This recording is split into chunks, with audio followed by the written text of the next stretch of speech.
and shiny balls from our Christmas tree. Our old flagpole that said home sweet home now resembles a ding-a-ling. Hung mistletoe where pubic hair would grow and a bra to hold those double D's. Who put the pecker on the snowman, hanging proud for the neighbors to see? Good evening, one and all. How are we doing? Something a little bit different as we get towards Christmas with the music there. Episode 60, going to do a roundup of the year. Have a look what's been going on. I'm joined by Coach Angel Garcia of High Power Archery. We were hoped to be joined by Anthony, the off-centre archers, but unfortunately Anthony's more than a little under the weather. Right, what we got for tonight? I've got, hang on, Sally's Sosler Cider, and I have a beautiful AJ Fernandez New World Connecticut Gordo, a 6x60 beast of a cigar to smoke. Angel, what have you got stogie-wise? I'm just here with a Nicaroma 6x60 beast. Also, it's a Maduro, very fine, very smooth, very inexpensive. It cost me about $2.50 each. Wow. But they're great smokes, so it's cheap considering what we pay for them here in the States. And I've got the drink of all drinks, water. I've got a sweet cider. See, these I bought from a place in Switzerland. Cost me £4.40 per stick plus 25 quid shipping. To buy them in the UK, I think the 6x60 is about 22 quid a stick, which is about, what, $28? Oh, yeah. Right. I've even got myself a nice V-cutter to go here. Make sure it's level. I'm new to V-cutting, so it's only the third or fourth time I've used it. I don't even use cutters anymore. Either I punch it or I just wet it and go ahead and dig out a little hole in the back myself. I learned that from somebody over here, and it works just fine for me. Well, I don't know if you can see. Yeah. This cutter gives it looks vaguely inappropriate, but yes. It does, doesn't it? Gives a beautiful V-cut. And my first proper cigars I tried last year were Romeo and Juliet Petit Coronas. I soft lit those. I've bought myself a triple flame gas lighter. And it's... ideally, I could do with turning this down. I mean, I've paid 22 quid for my cutter. My lighter was 8 quid off Amazon. And it comes with the cigar punch on the bottom. Doesn't feel particularly sharp. I mean, if I rub it round my finger, it barely marks my finger. So I'm sticking with the V-cut. This is the first stogie I've had since I had a bad cold. I tried one, and these have got a lovely, lovely flavour to them, really mild, creamy, into walnuts. And when I got the cold, my throat was really raw, and I made the mistake of trying one, and all I got was burning black pepper. It's not the nicest way to do it. I find when I have a cold or something like that, if I smoke one of these, the cold is gone the next day. It seems it burns out anything there is to burn out. So it kind of works. Well, before I had the cold, I managed to do one of these in one sitting and timing it 2 hours, 10 minutes. That's really toasted.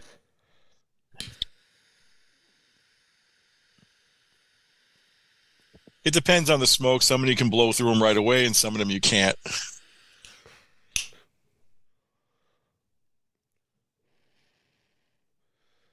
Nice cherry.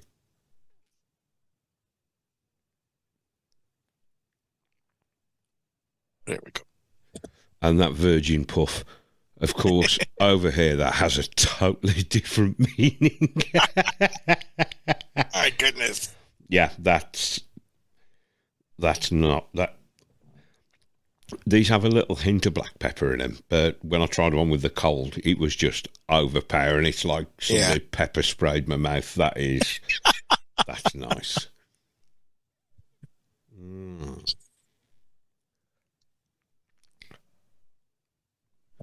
You know what? Me smoking a cigar doesn't make for good audio, does it? So, what's been going on in the life of Coach Angel? Well, I don't know. I've been trying to put up YouTube videos on a weekly basis, and I was going good for a couple of weeks, and then I had to stop because I had between work and not feeling so great the last couple of weeks. It's like Yeah. I didn't have time to do them. I gotta make up for it and do like 3 videos when I get home tonight and get those online and all that. We get some people coming over and check them out, but like I tell everybody else, I made that channel so that my students can see this stuff because they're the ones that I'm really concerned with. Yeah. And anybody else who's trying to learn it, I try to make them in a way that's very, very simple to understand. They're not great production. I do this on my own. Most of them are off my cell phone. I got Arrow videos and all that I've already made that I've got to find a way to cut together. And I'm just learning how to splice in like an interior video inside of it and making it look so I can show people what I'm talking about. But it's not as easy as you might think. And I've got like 4 podcasts that have been loaded sitting there and I just have to edit them. And life happens and then you don't have any time to do it. So I'm trying to get to that this weekend if I can. Depends on how I feel tonight when I get home. And we'll see what goes on. But I should have some more stuff up there tonight. So far, the response has been well received from a lot of people. So if it helps even one person, it's worth doing it all. Yeah, and I've just started having a play with YouTube videos.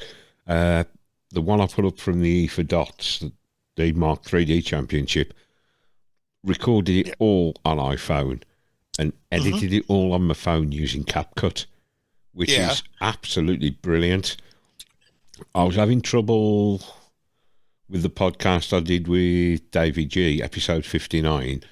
Had problems with that in separating the audio, trimming the audio. Of course, I was recording it on the Camo app, using my iPhone as a webcam. Tonight I'm back to the ordinary webcam because I was playing the intro music off my phone and I couldn't do that at the same time as use it as a webcam. I'm back on using the ordinary webcam. But with that, using Camo, there was, I suppose it would be a 3 or 4 frame delay between the audio and the video, and that really bugs me. It's like watching a 1990s Chinese martial arts movie. Do you remember in the first I remember Police Academy those. film where he did like mouth 17 words and then hello. It was looking something like that, just a few frames out. So I ended up using DaVinci Resolve, but it's just a really, really steep learning curve when you're looking to edit videos, isn't it? Yeah, like I have one that's built for Windows and I have another one for Mac. But just trying to learn one or the other, you can't really learn both because they both are so different. And I have one of my girls who helps me edit the videos and put some videos together. Actually, the first couple of videos, she edited it for me and she just put them in there. And I was able to get them up relatively quick. But she has school and stuff like that, so she can't be doing that all the time. But we're making our way into it, and I'm trying to, reserve time to do it more often. It's just hard. I mean, you try to commit to a schedule, but, it is what it is. And I'm not the type of person who's looking for hundreds of thousands of views. I really don't care. Yeah. I just want it so that it's there and then they can always refer to it. But I haven't uploaded a podcast since I think June. Yeah, it was July. It's the last time I did it. Yeah. And I got people saying, "Where's the other podcast? Where are the other podcasts?" And I'm like, I've done 5. I haven't uploaded a single one because life has happened, but I'll try to get them all up there. And it's like I got so many different things. And then just when I think I'm going to get time to do one, I'm like, oh, I got to go do this. I'm trying to do everything at once. And I'm just one person, so it's a little hard, but the girls are getting more into trying to help me with it. So at least that's getting good. But they've all got tournaments that they're preparing for. And every, last available minute, I'm working on their bows and they're practicing and stuff like that. So in the end of everything, you kind of run out of time. You're like, oh, I didn't get to do it again today. I'll try tomorrow. And it's just hard to keep up with. Yeah, I get asked when's the next episode coming out. You haven't put one out in a while. I always said I wouldn't guarantee a schedule because I'll record when I've got something to say, and half the time I've got nothing to say. And it's a hobby for me. It's a way of me recording a journey I'm on. Yeah. It's a way of sharing this incredible wealth of knowledge you've got with people to help them learn. And I sometimes think people forget that.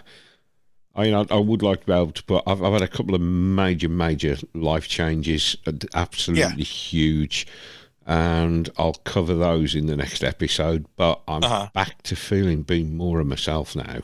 Yeah, A few things happened it had really just driven me down. I'll cover that in another episode. The changes. Now I've got a little more time on my hands, so I'm going to look at getting back into it. Like I say, I'm back to feeling more of me again. I get that self-discipline back and start chasing dreams again. But and that's what you got to do. Just get back on the horse and keep going. Yeah. Of course, you've just... Have you still got late season hunting going on at the moment, or is archery season over finished here? Now? It goes on until February. Wow. So there's still a lot of time for me to get out there and do something. All my girls have taken really, really big deer. I haven't been able to get into the woods once. So I'll see if I get something done by the end of the year. I don't know. It's not a major priority on my list, but like for my dad, he wants deer and all that. So then I have to drag myself out. It's just the longer I wait, the colder it's going to get. Fortunately, the weather hasn't been too bad around here lately. It still seems like early fall for us. So we're in the 50s most of the days and 40s, which by now in a normal winter, you'd be in like the 20s and the 10s. I was going to say, you'd normally be under a couple of feet of snow by now, wouldn't you? We haven't had a single snowfall all year. Wow. We had one the other day, and the UK is ridiculous. You get 3 snowflakes forming. The doom-mongers in the press are screaming, "Oh my God, we've got 6 months of ice age coming." And as soon as you get more than 2 snowflakes stick to the floor, the country grinds to a halt. A lot of local authorities got rid of all their snow ploughs. So all they can do is grit, and you know yourself. 3 or 4 inches of snow is too much for the grit to deal with. You've got to get out and plough. The trains stop because it's the wrong kind of snow. The trams stop because it's the wrong kind of snow. And people in this country just cannot drive in the snow. If they start to get stuck, they don't realise go up a gear and be gentle on the throttle and just roll it. The first thing they do is down into first, slam the throttle to the floor and just spin the wheel so it polishes everything to sheet ice. Yeah, I kind of avoid the roads myself when there's snow out there. But we didn't get a major snow all year last year either. Wow.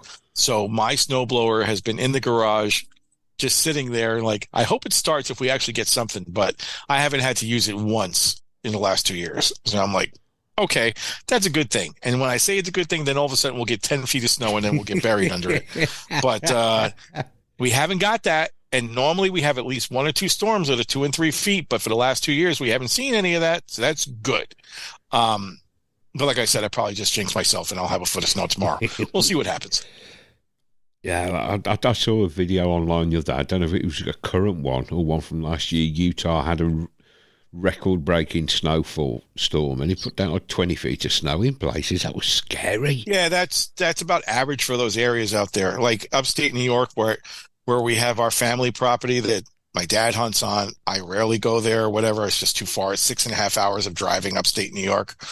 Up there, normal snowfall for us starting in the end of October, probably 6-7 feet every couple of weeks.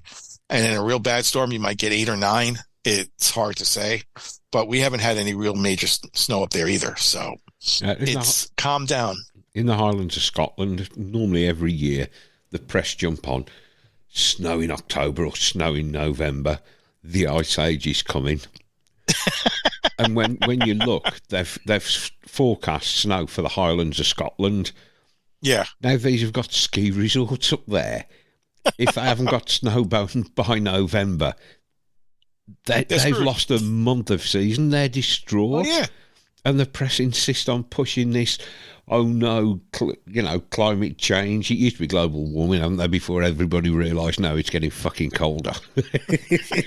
Well, it's climate change. It's a bunch of other stuff, whatever you want to believe from what you hear in the media and the crazies and all there. But the same way, it's like in the archery industry. There's climate change in the archery industry, too, with everything that's going on. People doing stupid things, companies losing their minds and saying, we just want to do this now. I mean, really. It comes and goes with everything. This. Yeah. I want to get onto this. There's a lot to cover with that. Yeah, I think the biggest shock for a lot of people was Bowtech ending their contracts with Tim Gillingham and Kyle Douglas, Yeah. and apparently putting. They said they're going to look more at amateurs, and apparently now they're going to put contingencies into the amateur classes at competitions. Well, they've had that for a while, so they may be stepping that up, but their official team, if you want to call it, Yeah, Bowtech was never really one of these companies that had a pro shooter team. They just had some pros. I mean, years ago, they didn't really have a pro shooter team. They had guys who were selected from around the country, whatever, and you were on Team Bowtech. And then after a couple of years, they started bringing some pros in and stuff like that. But just about 10 years ago, if you look back at them, they didn't have any pros on their team. But if you ever listen to what Greg Poole says, the pro staff stuff, and I can tell you from a fact, I've seen it all happen. It always comes in waves. It goes up where everybody, all of a sudden the company is hiring everybody they can get to shoot for them. And then before you know it, it levels out and then downhill again. They'll just dump. They'll purge everybody and everybody goes scrambling looking for who they're going to shoot for next. So with that sort of thing, myself as a pro and all that, I was never into sponsorships and crap like that. These guys go running. I mean, this is what they do for a living. In the case of Tim Gillingham, that doesn't really affect him that much because he's got Hamsky. You know what I mean? That's his primary job. Hamsky, Gold Tip, all that stuff. Those are his jobs. Yeah. Now, he's sponsored by Bowtech and he loves their technology. And I think they brought him on board because he just happens to like the equipment that they have and stuff like that. So some people do it because they happen to like the stuff that's being put out by the company they're shooting for. So that was a no-brainer for them to go get this guy because his big thing is always having dual yokes. If you can have a bow with dual yokes, you got Tim Gillingham there and he'll love it. yeah, I think whatever company he's going to now, which if it's Matthews and he's going to shoot for Matthews, they don't have any bows with yokes. So that may affect the way he's going to do it. And when he tried to strap on the 42 antenna looking stabilizers on there and stuff like that, I don't know how that's going to work out with him because if you ever seen some of their bows, they're pretty much straight up and down. And I don't know how well they're going to play with all those stabilizers on there, but, everyone goes from one place to another. I was shocked when they released Kyle Douglas because there's a guy who has won everything you could ever think of. And you're getting rid of him to make room in the amateur ranks, something like that. It doesn't sound right to me. It just doesn't. They put out really good products before and they need people to shoot them and all that. But I think maybe they're starting to figure out our real, crushing goals should be pushing the bow hunting because they sell probably 80 hunting bows for every target bow they sell. I don't know what the real ratio is, but I would imagine just from what I see, people aren't going out and spending $2,000 on a target bow, but they will spend $1,200, $1,300, $1,400, $1,500 on a hunting bow. Yeah. So who are you going to target more? Do you think hunters actually care what target shooters are shooting? They don't. They don't even know about it because they don't watch that sort of thing on YouTube. But if they have a hunting show and the guy's using a bow tech and they see him take some gigantic animal, they're like, oh, that's what I want to get. So that's what they're probably doing. Hoyt has always been good with that, but Hoyt kind of made it real clear, like, we don't much care for the fanfare of everything. Our hunting bows are number one, and then we'll go to the target stuff and all that. So that's what they've always done, and with their new management, Hoyt's doing a hell of a lot better. But, I don't know where Bowtech's going to go with this. It's hard to say where they're going to take it or, how they're going to react to it. All the other companies have been doing their best in promoting all the new stuff they got. I mean, Elite's coming out with something new every other day. They made a big impact with their target bows from last year and the year before, and now they came out with new stuff. They came out with their first carbon bow. You don't hear too much about that carbon anymore, but their carbon bow is still mildly priced compared to everybody else's. So they're still in the game. You don't hear much about their pro staff either, but they have Darren Christenberry and all those guys on there. But again, they are more hunter focused. They know where their money is coming from. So wherever these guys wind up, I think they're going to wind up shooting something that's similar to the target stuff that you would say just as a crossover for it. Because if you can get into shooting that sort of thing, then a hunter will be like, he's shooting a target bow that's really a hunting bow and he's winning with this. I can do something with it, but it's hard to say. Yeah, I mean, when I first got back into archery, back end of 2014, start of 2015. One of the first channels I discovered was the Hushing channel. Yeah. And they were heavily sponsored by Hoyt. Obviously, Cam Haynes I came across again. Hoyt, Whitetail Fit Hoyt. Yep. Then you look at Matthews. They took Chris B on. Yeah. And the like of Dan Stanton from Elk Shape, all producing really good content that's watched by a lot of people. PSE was with the Drury brothers. Haven't seen much from them lately. Yeah. They left PSC. They went to Matthews. And I think there's a guy named Jeff Cordero out of North Carolina producing some really good videos. He does a mix of... He does fitness, he does 3D archery, bit of target archery, a lot of hunting. And I think he was shooting Elite last year. And Elite have actually sent him a new bow this year. So they're obviously valuing what the hunters are doing out there. Well, they're also looking at the YouTube numbers and the social media numbers. Now, social media is the biggest evil ever to hit the world for years because you get very little good information and a lot of hype stuff on there. Yeah. Some of it's just plain bad. YouTube is what they've been focusing on. They look at the numbers. So when Hoyt brought on Chris B, he's somebody who has a good face for the younger crowd. Let's just put it like that. But he also appeals to some of the older crowd because they like what he's doing. He's not doing anything sensational or whatever. He's like, hey, check out the new stuff. Let me show you how it works, this and that. So they finally figured it out and said, we've got to, start looking at the younger people because the older generations were the only ones who were shooting. And then the younger kids were like, I don't care about that. Yeah. But if somebody their age is now doing it, and their age could be in the 20s, it could be earlier than that, then it sticks. And I think you'll find that there's a lot of people, young people, trying to do the social media thing, YouTube, for hunting videos and all that. But Chris B isn't really about hunting. If you watch his videos, very few are actually about hunting. It's about the equipment, how good the equipment is, and making a hunting bow appeal to somebody just like they try to make a target bow appeal to them. And he's satisfying both markets, and he gets a lot of views because of it. Oh, yeah. Dan Stanton and those guys with Elk Shape is the same way. When I first came across Chris B, he was shooting for Hoyt. He was doing more target stuff then. Yeah. Then when he really blew up, Matthews picked him up. And you'll see, he'll do a couple of the big tournaments he'll go to. And he goes to every major, yeah. Does seem really good with the kids as well. He's always got time for the kids and to stop and talk to people. And then you're starting to see more and more of his hunts come now. Yeah. I presume that's been officially employed by Matthews now. He'll be part of, I can't think what they call it, their evaluation process. They give them the bows, tell them to go out, hunt, and once the bows are launched, those videos drop, don't they? And what they try to do is that, especially with the guys who hunt, they'll be using their hunting bows months before that bow's ever released. Yeah. But they won't allow it to be shown.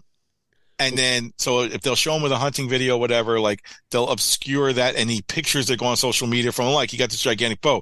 But then after the bow's released and he comes out with the hunting videos, then you'll see what he's actually using. Like, well, I've been using it for the last 4 months, whatever, is like the beta tester for it. Yeah. And then it goes to saying a lot. It's not, most people, sounds crazy, will not buy a bow based on this guy says it's going to be great for hunting unless they actually see that it was great for hunting at one point or another. So their advanced teams are going on to do that. John Dudley's done that for years.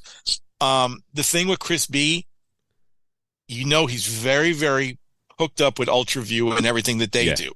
So UltraView is a new generation mind of how they do things. They're not doing it old school. They're not afraid to create new stuff and get it out there. And they're a relatively small company that does a ton of business because people like what they do. Yeah. So one of the things that Chris B does that they allowed him to do that I could tell you Hoyt would never let him do is, okay, he'll actually come out and say, the Matthews flat back grip is trash, take it out and put on his B Real grip on there, which he prints, whatever, UltraView does it, whatever. So for the first time, a manufacturer is saying, if you don't like the stuff that we put on the bow, it's okay. You can replace it with this. Yeah. Hoyt has never done that and will never do that. Very few companies allow that, because then it makes the company look like, oh, well, our stuff is not, not standard enough for you. So you're going to wind up changing all these parts. We don't want to actually broadcast that or say that it's okay to do that, let alone someone who is sponsored by us saying that. Yeah. But Chris B was one of the first ones to say, this handle sucks. Most guys who shot Matthews know that handle sucked. Like, here's the grip, customizable for where we're cool. They've always been guys aftermarket making stuff for Hoyt and all that. Yeah. But Hoyt would never allow it to be in one of their videos. This guy, Matthews, is doing Matthews videos and stuff like that. And here's my Be Real grip. It's all cool. You know what I mean? I'm doing ultra view scopes. Axel's the same way. Axel's now gone into the thing. It used to be you shot an axle sight, you shot an axle scope. If you want to shoot something else, cool, do it at the tournaments, but we're not really going to talk about it in one of our videos. Yeah. Now they're making sights that are adaptable to the ultra view scopes. Like, oh, by the way, you can fit this on there. It's not proprietary. You can go ahead and stick this thing in there. And ultra view is adapting to that. So now that's the smart way to do it. Because if you restrict people on what they can do and what they can buy, they're going to hate you. But now they're all the manufacturers are opening their minds to saying, or at least a few of them are, oh, cool, you want the ultra view scope? Yeah, you don't need to use the one that we make for it. Use that. And that's what you're seeing. I go to a national tournament, there's a ton of guys using ultra view scopes now. Oh, yeah. You go to 3D shoots, same way, shooting ultra view scopes. I mean, I've got this one right here, one of my girl sights. What's on it? Ultra view scope. You know what I mean? I'm working on that and doing all kinds of other stuff for them, where normally I would just order a whole axle setup. It's an axle sight, yeah, but it's running an ultra view scope. Why? Because that's what they want. And all the kids now, because kids are getting more into the media part of it, they're like, oh, I want this because this looks cool and that's what I want to deal with. Coaches from years ago, I can tell you right now, I was never of that mindset, but I've always been, you can shoot whatever you want. As long as we can make it work for you, I could care less. But I know other coaches like, no, you're shooting this, you're putting this scope on, you're doing this because I say so. And the kids aren't having that anymore. Yeah. So now you're getting a whole new generation like, I get to put what I want on there. This is cool. So that's what they do. And UltraView's gotten a hold of that, and they're the number one for that right now because they can never keep this stuff in stock. That's the only gripe I have about them. And this scope, when it came out, I have one problem with it. The color. Okay. I don't like the color. This gray stuff. They came out with a limited edition black one of these. Yeah. It sold out in seconds. Let me guess. The limited edition black was extra. Oh, yeah. It was a little bit more money, but it was black. So I got kids right now who would stay online for hours if they ever said they were coming out with another one until they said on the website, boom, hit that thing for buy right away because they wanted black. But this is the standard color everybody knows is an UltraView scope. Yeah. And they just want to put a premium on black. And I think it actually costed more to manufacture it in black. But they made it so it's double flexible for people. So you see this scope here, this one is set up for USA Archery or World Archery, as you call it, because there's no light on it. Yeah. And they made an end cap in here so it doesn't look ugly when you take off the light and all that. But it comes standard with the light that you can put on there. Yeah. So the light is for 3D and for NFAA and all that. And that's perfect. Why would I need to buy another scope that has a light on it or wrap some craziness around it? This just makes it easier.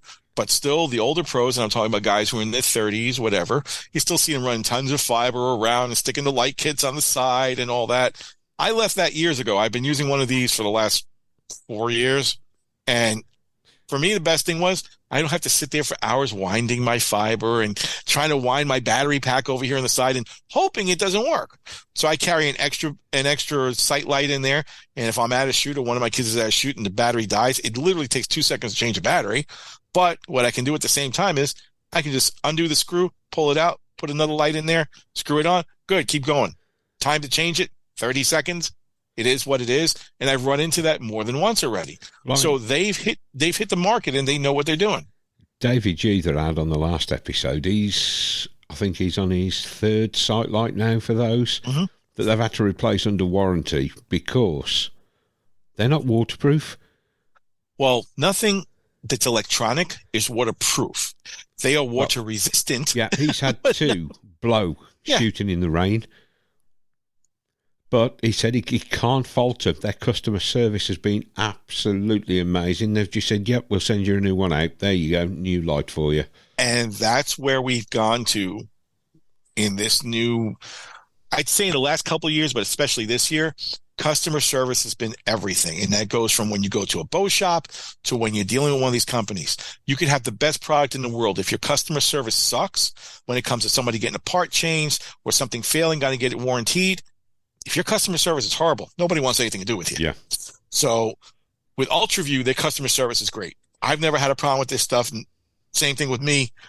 I had a problem with one of their sites. It wasn't the light, but the levels kept on coming out. And it seemed that when it was machined, there was something wrong with it. They replaced the whole site for me, the whole scope for me. I had another one in like 3 days.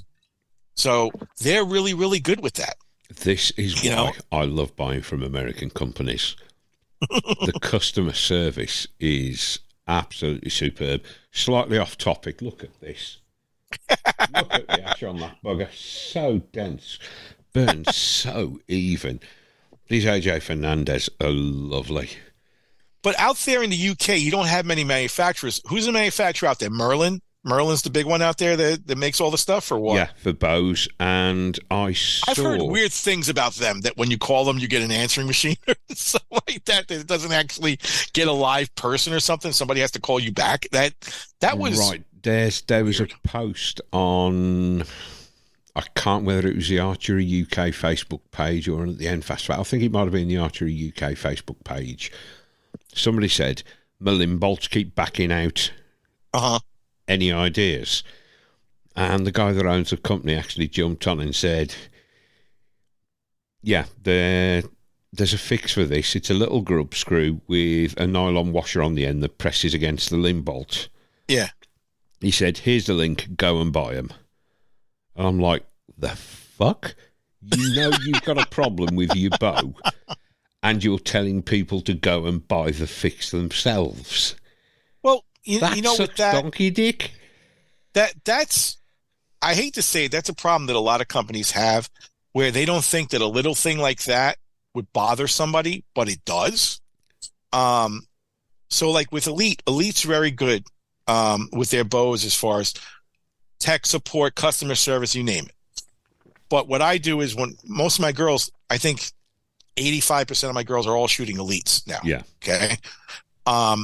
So they came out with the smooth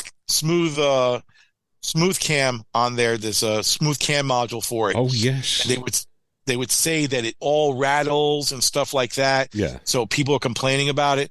And for what they did, they were trying to change as much stuff out as possible. But I never had it happen to one of my kids. So I'm like, how can they be having this kind of problem, but I don't see it on a single one? And I've come down to it being not so much on the company's end, but on the user's end. How much is the user willing to tolerate? And some users, I hate to say this, are prima donnas. They hear a little rattle and it bothers the shit out of them. This bow that I'm working on right now belongs to Ivana, one of my state champions that I got to work for me. So here's the module on here, okay? And this one started rattling. So like, it never happened before. I never noticed it rattling. And then someone said, oh, these modules rattle. And I shit you not, the next day she was hearing a rattle. I think it was because she never paid attention to it before. And someone said something about it. So and now she notices it. She picks it up. She's like listening for it. 85% of the people wouldn't know and wouldn't care. Yeah. But it's one of those things where metal can only be machined so much that you can get them to meet the same way. And there's going to be little inconsistencies, particularly with skinny modules. Yeah. So I looked at the module. I'm like, all right, I can fix this. And it's just on the end piece that they use to adjust the lead off and stuff like that. A lot like the PSEs had the little piece that comes off, so like a little moon piece, so you can adjust the lead off on those. And I'm hitting the bottom cam and I hear the rattle. I hit the top cam. I don't hear the rattle. I'm looking at it and I'm like, yeah. I actually talked to the dealer where we got it from, because I don't sell any bows anymore. Talked to the dealer that we got it from, and she's like, yeah, a lot of people been complaining about that, whatever. We don't know what can be done for it. So I said, okay, cool. Let me just fix it. I fixed it in about, how long did it take me?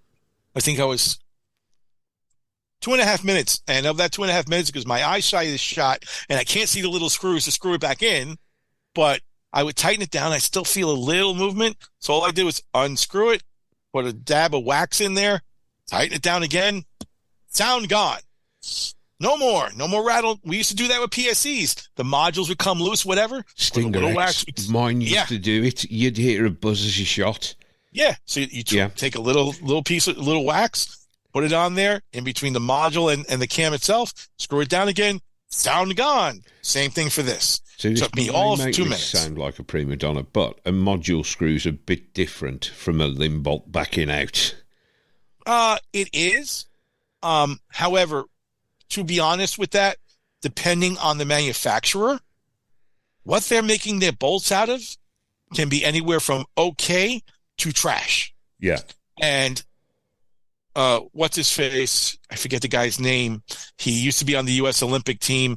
Now he's got his own channel and he's, teaching people about recurves and stuff like that. He came out with his own limb bolts for replacing the factory stock bolts. Yeah. No matter what manufacturer you got, he has those. I have gotten my hands on a pair of his limb bolts because I had a couple of recurve shooters. They are night and day in difference compared to the manufacturer stuff. So for years, when I shot PSC and stuff like that, I would just, as soon as I got a new bow, I take one of the screws out from each type, from a module, from whatever, and I march right down to the Home Depot, and I'd find a stainless steel replacement for it. And I never had to worry about them stripping out. So those things have always happened like that. Titanium archery products actually do a titanium aftermarket sets, don't they? That you can swap out every screw and bolt on your bow. Exactly. Titanium set. And that is something that you need to have, because at the worst time when you're trying to adjust a module, in the case of module screws, because they're tiny, most people screw them up by using tools that are worn out and rounded out. And guess what? Soft metal will round out when you go in there with a rounded out, tool. Yeah. So they break off. But once you replace it with titanium or stainless steel where it's hardened, you still got to do your job of going ahead and getting the right tool that, recognizing when the tool is worn out and chucking it and getting another one. And as long as you do that, never have a problem. Yeah. So like Titanium Archery makes whole entire screw sets, but the same thing with limb bolts. If you got a set of limb bolts that is suspect, I know people now that as soon as they get new recurves, they go to Jake Kaminsky's website, order the one that's for their bow, and throw out the originals and put on the new ones. It gives them peace of mind. There may have been nothing wrong with theirs, but because it's aftermarket and made to a tighter standard, they love it. And that's the way the industry is going. I just wish that some of the manufacturers will come out and say, "Hey, all the bolts on our new bow is all titanium." PSC did it with their carbon bow.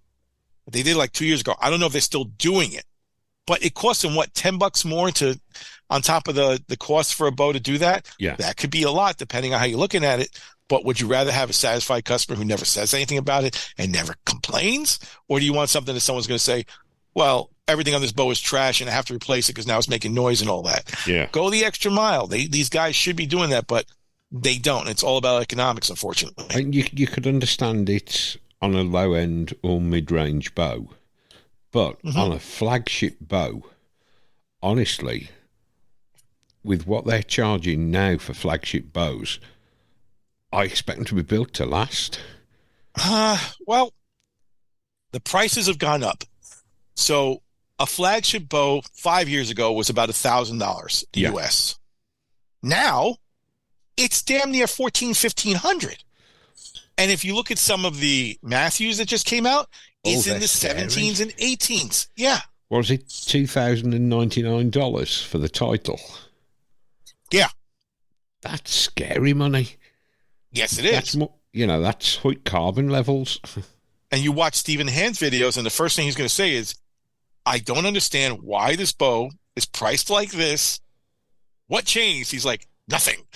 Well, in the UK, that bow is £1,400, including VAT. That's VAT at 20%. If you bought one from the States, you wouldn't pay VAT. So take 20% off 1,400 at 280 quid, 1,120 quid US dollars. Yeah. No, you convert for the dollars, 1.25, add a quarter onto that, 1,200 quid, say 1,300 quid. No, it's going to be slightly more, isn't it? Because you'd take off the 20%, then add on the dollars. Yeah. So you'd be looking about $1,400 and $150 shipping. That's $1,550. That's $450 cheaper than you can buy it in the US. That's insane. Steven handed that whole video. He's like, it's cheaper to buy one here than it is to buy one in the States. Even with the shipping charges, you're still going to save $300. That's absolute madness. It makes no sense. And if enough people were to see that video, I think you'd have an uprising on your hands with people like, why are they privileged? Do they get to get the bow so much cheaper over there than we can get it over here and it's made here? Yeah. That's the problem. And I mean, the initial shipping to him in Australia is ridiculous amounts, isn't it? Yep. He has to get it in containers shipped over there. He had another video where he was getting something from Biter and he had to get enough of an order from Biter and the box is only like this big. Yeah. And it cost him like $5,000 to get that box from Biter. And most of that was adding 20% onto the cost of everything because of shipping. Yeah. That's where it's crazy. I mean, you saw what happened when I tried to ship you a couple of cigars. They're trying to charge me $80 to ship it to the UK. God, yeah. That's ridiculous. So I talked to somebody. They said that was like pre-holiday stuff. Wait until after the holidays you can ship it, and it'll go back down to like 30 or 40. I don't know if it will, but I'm waiting to see if it goes down because that's ridiculous. That's insane. I've got to say, I've noticed with T-shirts a while back, Brian Call over at Gritty Bowman, when he was working with Aaron Snyder, they did these T-shirts where there's carbon in the air, there's hope. $25 for the T-shirt. Yeah. $30 to ship a T-shirt over here. So I'm now going to give a shout out to Bow Disciples. They're my worthy shout out for this podcast. I've got my Pump Station T-shirt on. They had a Black Friday sale reduced from $29 to $9 and 12 quid shipping. Yep. You got to wonder what merchandise costs to be made now. So I buy all my stuff that's logoed for our shooting team and stuff like that from a website. If I go to like Atomic Archers or something like that, and I'm sorry, Atomic Archers, if you're hearing this, but people know this, with your custom logo on it, the cheapest one from them for a shooter's jersey is about $80 or $100. Wow. And then they charge you, of course, to set up the printing and all that. So then I found this company. I'm not going to put their name out over here and all that. Anyone who wants to know about them, just message me and I'll tell you. But for them, it's a $30 setup fee. They take your logo, they do the whole design, they show you the shirt, any revision you want to do, and then they apply that $30 to your first order, so you really don't pay for it. And shooter shirts are like $40. Yeah. $40 US. My kids can afford to get that sort of thing. Jeremy, the Archery Shack did a load that he was charging $35 for. He charged what they charged him. He took an order, $35. But I mean, a lot of like the T-shirts. Oh, excuse me. That cider is gassing. I've just realised I'm sitting on a pleather chair with a seat cover, so every time I move, it sounds like I'm farting. Fruits of the Loom, massive company for T-shirts.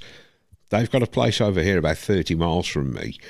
You can order a plain T-shirt direct from them, one of their heavy T-shirts, for £1.50.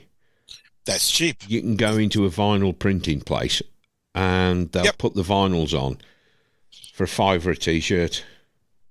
So if you order 10, they'll include setup. So there you go. That's what, £1.50, £6.50 a T-shirt. Yeah, and that was the big thing with me with this company that I found, because the burden is usually on the team, or should I say, like in my case, because I have high power archery, we would have to buy make all the shirts, have inventory on, buy them like grosses at a time. So I buy like 30 shirts at a time. Yeah, and then the kids would pay that, and that's because we wanted the shirts to be not screen printed; they're sublimated. So that's like the more expensive way to do it. I can't afford to put $1,500 into an order of shirts and just hope I have enough kids to do that. Yeah. So something like minimum 30 shirts a run, minimum 20 shirts a run. It's insane. This company, I do the one. They don't care if they only sell one. People go directly to their website and order it over there. Yeah. And then they ship directly to them. I don't have to put any money out, which works for me. Similar to and they do it fast.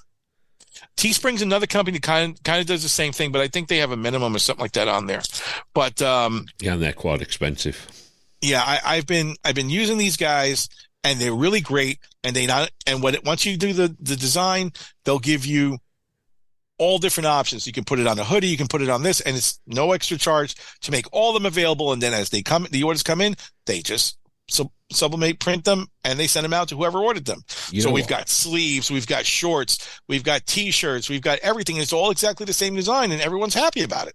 So that has saved me a lot of headaches. Shout out for this podcast, the worthy 2023 shout out, because they're keeping it affordable for archers.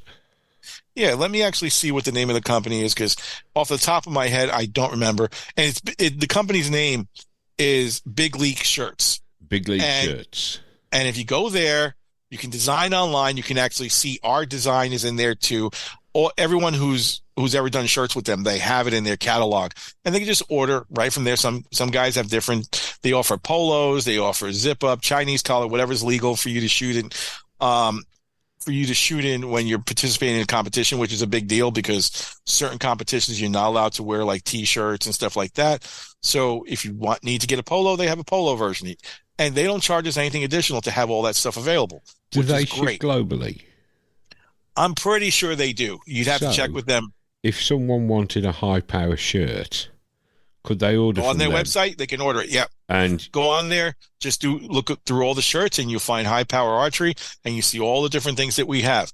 I don't make a dime off that. I don't want to make a dime off it. But the thing is that they have it available so that anybody can order it, which is great. Little bit of a problem is I wanted my link unlisted, so I couldn't have people saying, "Oh yeah, I shoot with high power archery." No, you don't. But if they want to support us, whatever, hey, great. I think if people want to support you, stick a $5 or $6 upcharge on that you get. You're gonna have to send me a link, and I'll drop their link in the show notes. We'll support them, and if we can support you at the same time, we'll support you. Yeah, that's one thing you can do. I mean, these days, when you're looking on social media, you see a lot of people like, well, if you want to support us, send it to send whatever your donation is to Cash App and this and that and all the other things, or send a donation to PayPal for us. Here's our PayPal link, whatever. With all the things that I've been through since the divorce and all my medical bills and all that, I never did anything like that. It's not something that I wanted to do, whatever. Financially, times are very hard right now. Would I do it if it came down to it? If I couldn't keep the lights on to do that, then yeah, I might. But, Teespring, they drop ship, don't they? Yeah. If you went via Teespring, I could order a high-power T-shirt and you'd get a cut of that. Be interesting to see if it's... Christ, you can tell them on the side, I've forgotten the name. Big League Shirts. Be interesting to see if they could do a thing where if someone orders one of your shirts from them... Mm-hmm. You can get a commission off it. Yeah, it's one of those things. One way of folks supporting you. Yeah, a lot of people don't realize that when I do the podcast and stuff like that, when I say that, I'm not trying to pump up my own tires or anything like that. I'm just telling you what I do because it's our philosophy. It's the way my teacher taught me to do things and all that. But people send me every week between 30, 40, 50 emails. I answer all of them. Yeah. Okay? If anyone out there has sent me an email, I didn't answer it, send it to me again, because it might have been at a time when we were having problems with our website, whatever. It is what it is. But I answer them. Now, some people, okay, they tell me they got this problem. I'll jump on video sessions with them, whatever, just to see what's going on. Other times I actually generate reports for people, and I say, here, based on the shooting stuff, this is what you got to correct, all that. So they have something to refer to when they want to do it. I don't charge people for any of that sort of thing. So anybody out there who's got a problem, I'm not afraid to go ahead and answer you and help you out. It's just the way we do things. Yeah. I coach and all that. So if people want coaching, I can do remote coaching over Zoom, that sort of thing. That's something that I've always been able to do. I don't do a lot of it because most of my kids are located right here. Yeah. But over the last 3 years, most of my kids are aging out and now they're going off to college in different places, I still coach them, but I have to do it via Zoom. There's no reason that you shouldn't have access to a coach because you're not located in the same geographical area as them. So I try to help as many people as I can, but that's something that I think I'm going to expand going with in the future if I can, where we'll offer coaching services no matter where you are. We can still do it. We can do Zoom sessions and all that. The problem is a lot of people, well, now it's less common, but before you would say Zoom and people didn't know what the hell you were talking about. Yeah. Like, what's a Zoom? Like, and it's not some kind of scam or something like that. It's just another tool that we use. But yeah, there's a lot of different ways to do it. Getting back to what's going on with the prices of the bows, I got people emailing me saying, I want to buy, a new bow. I am not blessed with tons of money. Congratulations. Nobody is these days. But when I go to my shop, they tell me, well, you can't shoot it because we don't have it. You want, pay for it, order it. But that also means pay for it, order it, you don't like it, or you like it, you're stuck with it. Yeah. Because once a bow is shot to them, it's used. That's a big thing here in the UK, and it's so you tell me that. If you want to try half a dozen bows, you're not going to find half a dozen in one dealer. And they order as a them former as dealer, they need them. As a former dealer, I can tell you, I can understand some of that, but I can't understand it. If you actually have a storefront, you have to keep stock and inventory. You should have a demo bow that someone can try, and everything works. That, for most of the companies now, is completely possible because they all have modules you can change the draw length on. Yeah. For somebody, and Stephen Ham made a big thing about this, for somebody like Matthews, their structure for how they do bows is extremely prohibitive to do something like that. Because now you have to keep 5 different draw weight modules. You have to get the draw length modules, number one, for whatever size you want. Yeah. You have to get the same module in various draw weights. Yeah. So instead of having just one module that I flip whatever, you've got a lot of convenience that you can make a 50-pound bow, a 70-pound bow. Yeah. But now you got to have those modules in every draw length. What am I going to have? 100 modules that someone can try? I'm not going to stock 500 modules. And that's what Stephen Ham was complaining about. He's like, I don't sell Matthews, particularly because of this. So that's a big deal. And that they don't want to go away from that because they feel that a proper length module is what the bow is designed for. And the movable modules used to be, well, at its lowest setting, the bow's performance is its lowest. And at the longest setting, the bow's performance is the highest. That's no longer the case with most of the cams that are made these days. Yeah. Now they're just as efficient as they are in the shorter draw lengths as they are in the longer draw lengths. Bowtech is kind of in the middle with that, where they have the middle cam, and then they have the longer cams. The longer cams cover from this draw length to this draw length, and the other cam, the smaller one, cover from this draw length. That's a pretty good, Well, I mean, Hoyt went compromise, to that, didn't they, from being cam specific? I think it used to be 3 cams, and now it's 2 cams, and modules have fit those. So, what's it like? But imagine that. That's still kind of 29 prohibitive. And 29 to 31, something like that. And then on the longer bows, for a dealer that doesn't have a lot of money, they've got to invest in keeping 2 versions of the same bow. Yeah. One with the smaller cam, one with the bigger cam. Yeah. And if you happen to sell all smaller ones, then at the end of the year, what are you going to do with the bigger cam? Well, you got to wholesale it or sell it cheaper, whatever. And there's nothing wrong with that. That's fine. But again, it's all about economics. What can people afford to do these days? The cost of doing business. It's the cost of doing business, but that's why, and I can tell you from firsthand experience, I did not open my archery dealership with PSD to make money. I did it out of convenience, so the kids would be able to get their bows and get it at an affordable price, because MSRP, even on PSE bows that you're legally allowed to advertise, is still really high. Yeah. But, the kids would basically pay whatever I paid for it. And that was it. We don't advertise, didn't do anything like that when I was a dealer. That all changed when the new company took over. And what we talked about this on podcast before. As soon as PSE changed hands, you didn't have to drop me. I bolted. I wanted nothing to do with you. Yeah. Because I was associated with the family company that Pete Shepley ran for many years. Yeah. And now all of a sudden it's this unknown company that owns them that's kind of shady in the way they do stuff. And I'm not saying they're a shady company.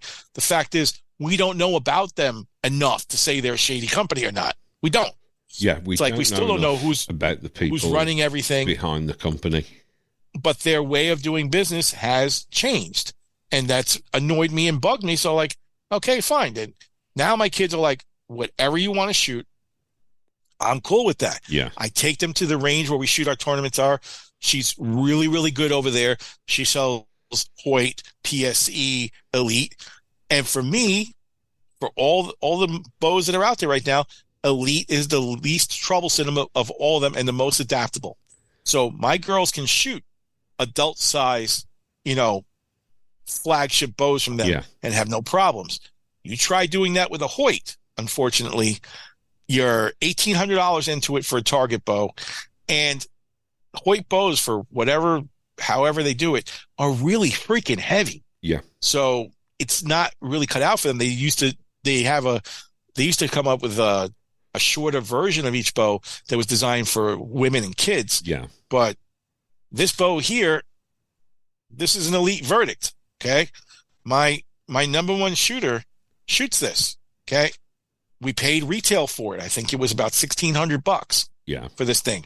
And that's before you put everything else on it. However, when the parents asked me, they're like, we'll buy whatever you say, but we don't want to spend money needlessly. I said, well, if that's what you want, then you get this. Until I see otherwise from somebody else, this is what you're going to be getting. And they just bought her a second bow. We're waiting for it to come in. She's going to Vegas this year. We want to have 2 bows to go over there. One that will take on the plane and the other one that will ship over there. Because the fact is, I've had it happen to me where I take 2 bows, one on the plane and one ship, and one doesn't show up over there.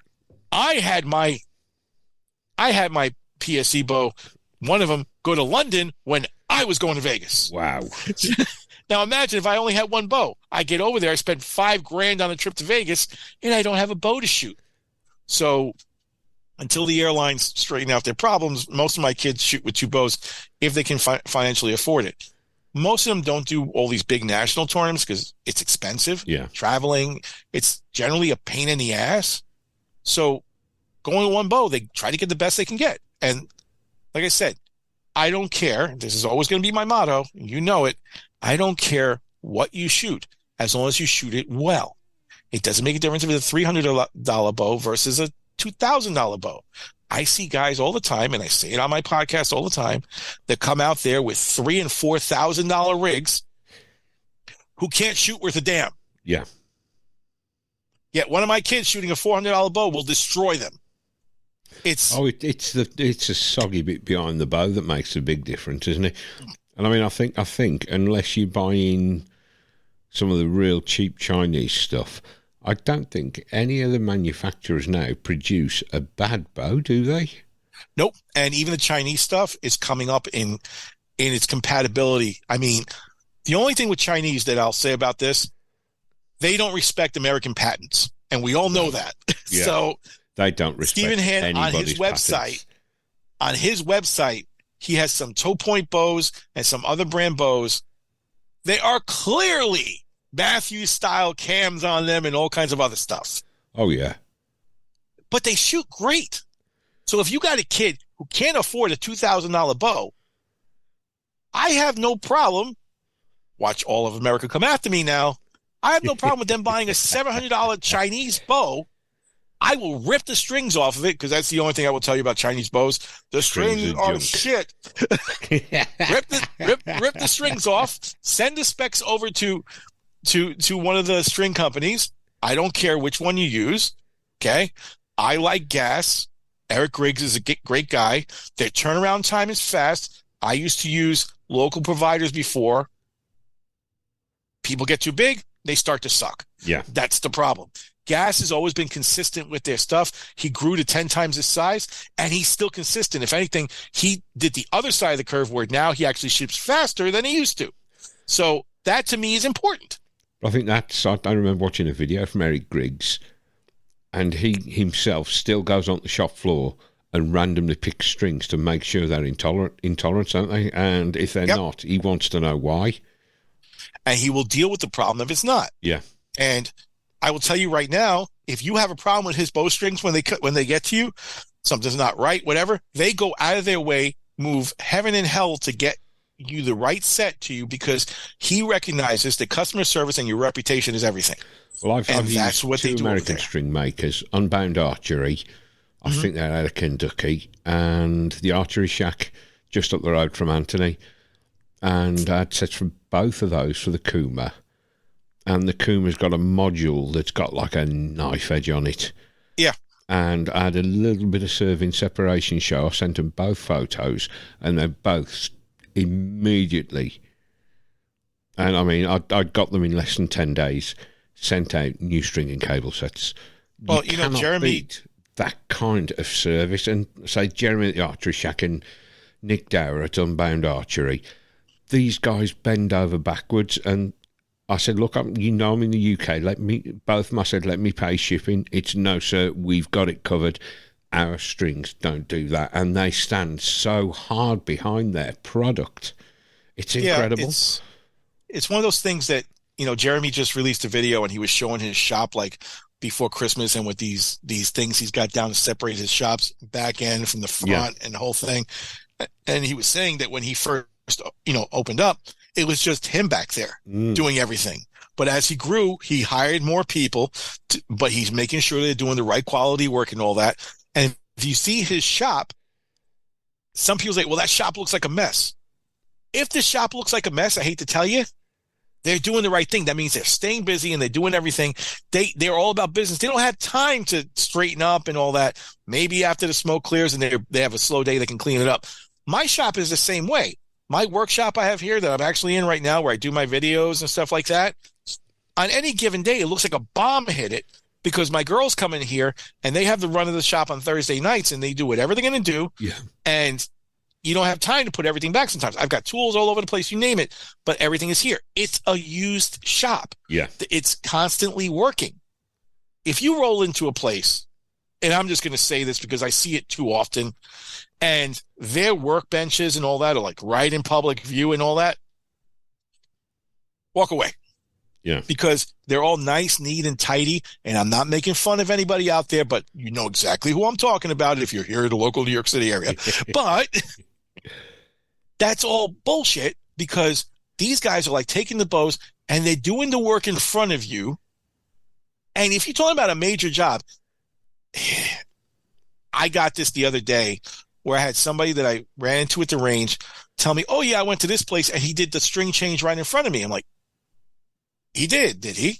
Like, he charged me $450, did the string change in front of me, and sent me out the door. Like, did he tune it? Did he check the timing? Much?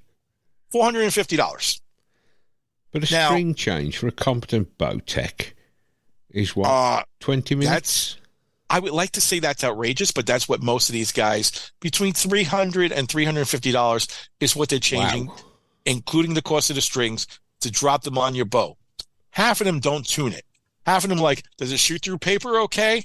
Yeah. From 5 feet away. Really? Okay, whatever. That's what they do.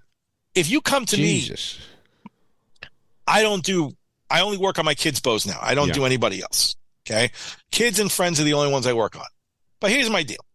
If you come to me and you say, I want to get my strings changed, I'm like, order them, pay whatever you're going to pay for them, get them from whoever you want. There are some places I would tell them, don't you dare order a set of strings from such and such company because of the horror shows I've had with them before. Yeah. I mean, stretching out of the box and it's nightmare. But let's just say he wants to order a set of gas bowstrings. Fine. Order them. Their highest line strings are going to cost you about $150 US. Yeah. Okay. Shift and everything to you. That's not bad compared to what I see. Okay. Get the strings. People are going to say $150 for strings. Yeah, there's strings out there. People try to charge you $300 and $400 just for the set. But whatever. I digress. Bring it to me and I will tell you, fine. It'll take me a couple of days. And it's not because I'm so lazy that I'm going to let them sit there for 3 days and then put them on the day you're coming to pick it up. Once you give them to me, I got to mount them on the bow. Yeah. If the bow has yokes, Jeremy just did a video on this, seeing if they're leaning one way or the other. That all takes time. Yeah. Okay. Then you want to tune the bow. You want to check your cam timing. You want to do this. You want to do that. And then when the shooter gets here, All right, pull it back. Let me know how it feels. Okay. Just because the timing works for one person doesn't mean it works for somebody else. Yeah. And then I do my creep tuning. I do all this stuff. All that takes time. What do I charge to do something like that? My kids, if they're buying the strings and all that, that's all on my dime because I am working on it. When I used to charge people for it, for a full tune job, whatever you pay for the strings, I charge you about $80 to put them on. Yeah. Okay. Which, considering the fact I'm putting in about 5 to 6 hours of work for each one, I'm making $15 an hour. Yeah. Something like that. So it's a lose-lose. If you open up an archery business, it's not to make money. It's got to be because you love what you do. Just to throw them on, which is a 20-minute job, and not tune it. That's atrocious. But that's very common now. And people are willing to pay it because they want this instant gratification. Like, oh, I know I can go there and get my strings changed while I wait. Yeah. Okay. And the bow will shoot like shit when you leave because you didn't tune it. You didn't do this. And then they wonder why this is happening to them. But that's precisely why it's happening to them. So it's all about what you're going to get, what kind of value. Numbers have skyrocketed and all that. And unfortunately, all shops are running into the one and done. I went there, I got burned, I'll never go back. And a lot of guys live on that. Where Anthony has, in his area, he's got Saluda Archery over there. Yeah. They make their money based on their reputation. Yeah. Good shops right now will make more money on the service than they ever do selling a bow. Yeah. Because actually, the money you make on selling a bow is so minimal, you can't live on that. So when I actually sold PSC bows, if I was making $200 on a bow, I ate up those $200 in the time it took me to set it up for the person and all that. So it's not something you can make money at. It's very, very difficult. You'd have to do massive volume, but massive volume comes with massive amounts of people working for you who all have to get paid. Yeah. So it's not a great industry to get into if you're a money-making person. Everybody who does well in it right now, and this is kind of what the other trend that we should talk about is going, has got all online businesses. And the number one person out there is not Lancaster Archery. Well, everyone thinks Lancaster is probably the best place to go, and they are a great source. You can get everything from them. Yeah. But if you like seeing what's going on and you want to know that the person who's actually listing all these things for sale on his website actually gives a shit and is testing all of them, then it's MFJJ. I was going to say, we're talking that bow shop out in Spokane Valley in Washington, aren't we? Washington Because State. he tests everything. He gives it his grade. And I will tell you, from my point of view, he doesn't have anything on that website that he considers trash that he could just make money on. Yeah. He has everything quality. And somehow he keeps them all in stock. I don't know how. I don't know what devil he's paying. He made a deal with to get all the Hamsky stuff and every other thing in there. But Lancaster has a large inventory as well. But I tell people, if you took the Lancaster book, which is about that thick, it's confusing because there's 1,000,001 options. It's like going to a restaurant that has a 15-page menu. There's too much shit in there to figure out what's good and what's bad. The best restaurants have a 2-page menu. Here's what we have. This is all we make. And you know why? Because we're good at it. Yeah. So same way. He's got all the stuff that he knows works. No crap. Lancaster just tries to be the outlet where everyone can come and get what they want. And that's one business model that has worked for them forever. And that's great. Yeah. But if you want to get something where you know and you don't know much, then go to MFJJ's website, look at the stuff, grab it from over there, and order it. He put a new video up last night, didn't he? Looking at the Baker Archery product devices. And he said... That's another guy that if you're a home user, or even if you're a professional shop, the stuff that Baker makes is going to last you way past the time you're dead because it doesn't break. I've ordered stuff that, with the exception of the OMP Bovise, which is the one that I use, I've ordered stuff that was so shitty that you predicted it was going to last a year and then break. Maybe that. Yeah. But all the stuff that Butch Baker makes is absolutely exquisite when it comes to durability. And he makes it simple, so you don't have to be a mad scientist to understand how the shit works. Well, he's got a hell of a good reputation, hasn't he, Butch Baker? Mm-hmm. Because he sells to string makers. Yeah. String makers are making the product. So if somebody's providing manufacturers with the equipment, They've got to be reliable. He just also happens to sell stuff for the general public. Yeah. He doesn't care who you are. You don't need to be a wholesaler or something like that to come buy his stuff. He'll sell it to you. And it's not like he's selling you one grade versus another. You know, other companies started out like that. They got too big, whatever. I'm not going to mention any names, even though they know who they are and they probably listen to this. But the idea is make stuff that is the same quality for the end consumer as it is for somebody that you're doing $1 million worth of business with. Yes. I mean, MFJJ said when he reviewed the BAP Bow Vices, yeah, he said it was really hard work to convince them to let him sell their product. So I presume Butch has the same, whereas MFJJ wants to know the quality, the products he's selling are quality. They want to know retailers selling their products are responsible and have a good reputation, because that's really nice to see from a manufacturer. You've got to limit who's selling your stuff, because if you don't, then every Cheech and Chong shop out there is selling your crap, and they could be saying, you could get this, but take the cheaper one because this is going to do better for you, or something like that. And that reputation ruins companies' reputations. Yeah. Hoyt tried to go the other way, where Hoyt's like, we're so exclusive, you can't sell our bows unless you have a great reputation and you're doing punitively $50,000 worth of business with us every year. Who can afford to do that? Yeah. So only established shops can do that. Matthews is not far from there. But everybody else has always set their bar a little lower so you can sell their stuff in the bow area. But in the accessories, has always been anybody can sell anything. Call it up, open up an account with us. Boom, you have a reseller certificate. You can sell our stuff. The guy that I deal with for my cigars also, he's right here in New Jersey. This guy owns his own company in the Dominican Republic that makes his cigars for him. He owns the company. He's so critical with the stuff. Each one of his cigars is weighed and before it gets shipped out to make sure it's draw tested and the whole bit. With someone who's listening to an archery podcast has no idea what that means. Well, all it means, he's testing it for quality before it leaves his shop. Yeah. In the cigar industry, it's just like in the archery industry. There's a lot of shit out there. So he only sells to 40 shops here in the United States, his stuff, because he wants to make sure that the place that he's selling it at is reputable, because if their reputation sucks and they're selling your stuff, guess what? It comes back to you and your reputation sucks. Yeah, I mean, I'm sure if they're Butch not Baker's the same way. your cigars properly. Exactly. People are going to buy your cigars. They're going to taste like crap. They're going to smoke crap. And it gets your cigars a really bad name very quickly. Exactly. So that's something that he controls. And I see certain people in the archery going that way, and that's the right way to go. Yeah. Butch Baker's one of them. You can't sell my stuff, whatever. MFJJ now sells his stuff. It makes sense. Everybody trusts him for the stuff he sells and the reviews he does. Yeah.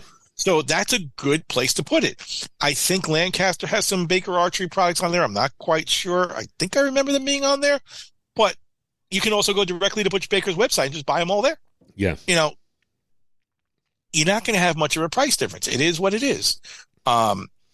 See, that's, that's one thing I love about gas bowstrings. I remember last year they said, of course, folks should order from them or order from a dealer, but it's the same price wherever you go. And Eric Griggs last year, I remember him, was it last year or the year before, put up a post saying, we've been asked about a Black Friday sale. He said, we're not doing one at the factory. If retailers want to do it, it's up to them. But if we run one at the factory and the shops don't, we're undercutting the mom and pop stores who can't afford to give the discounts, and they are our bread and butter. They who sells our products.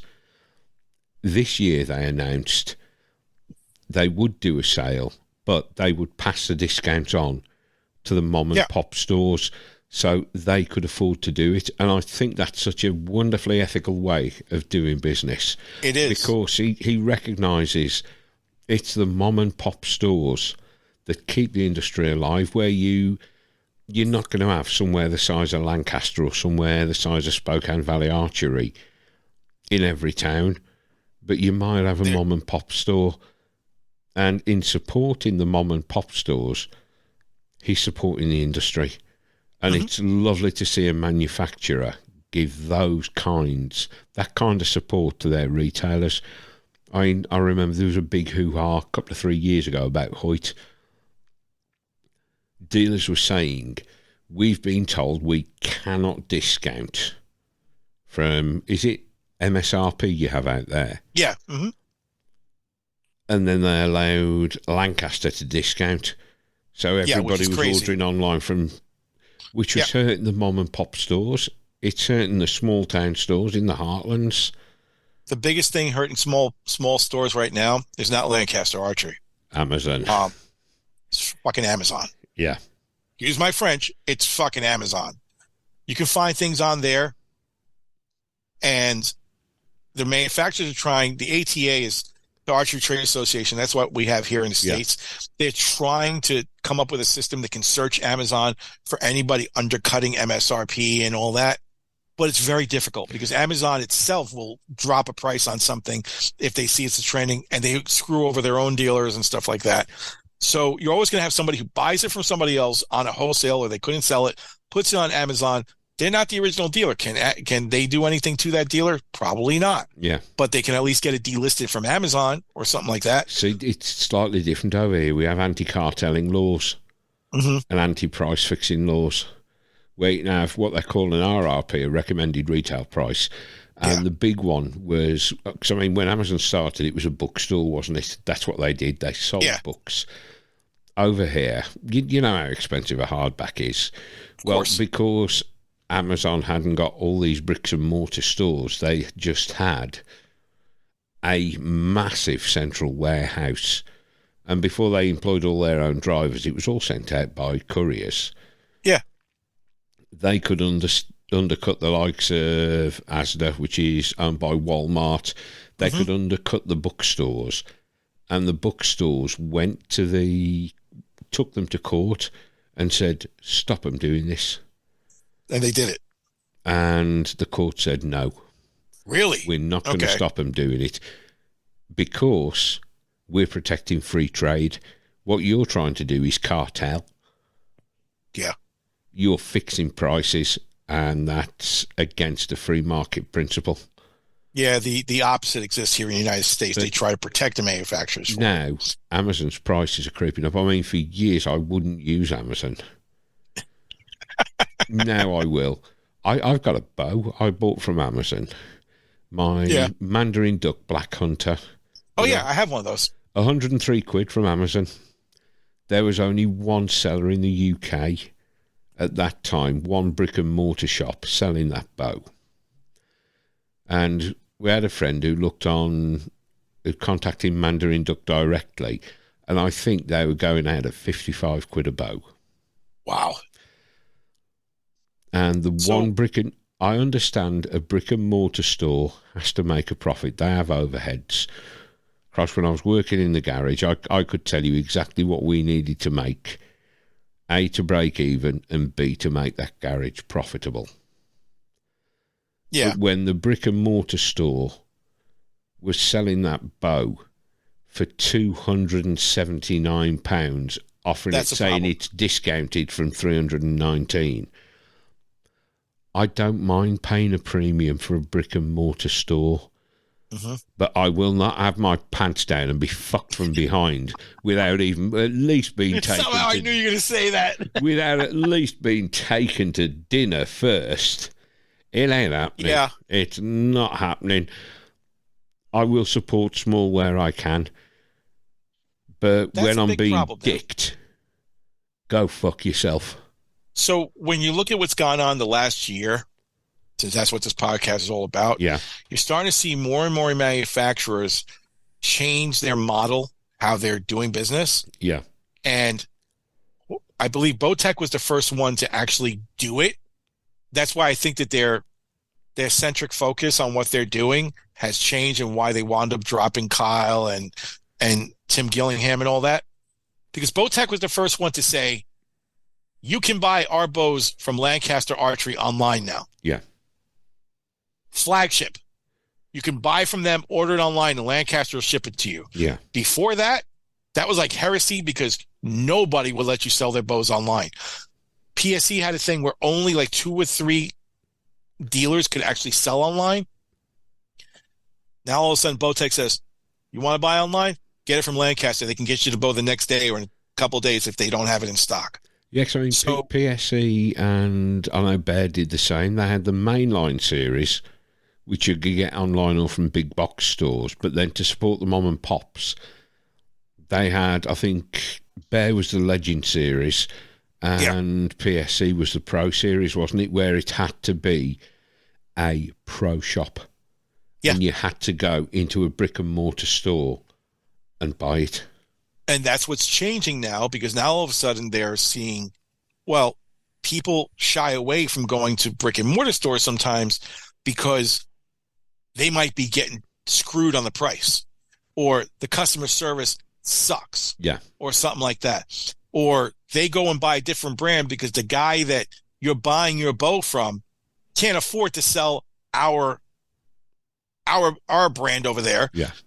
But if I can sell it through some big retailer who's got billions of dollars, Lancaster, to warehouse this stuff and send it out to you in a good way, get it there fast, why would I not do that? Yeah. So PSE used to sell, most people don't know this, but if you went back to like 2015, 2014, something like that, PSE used to sell their own bows online. You could go to the PSE website and buy bows there. Yeah. That all changed.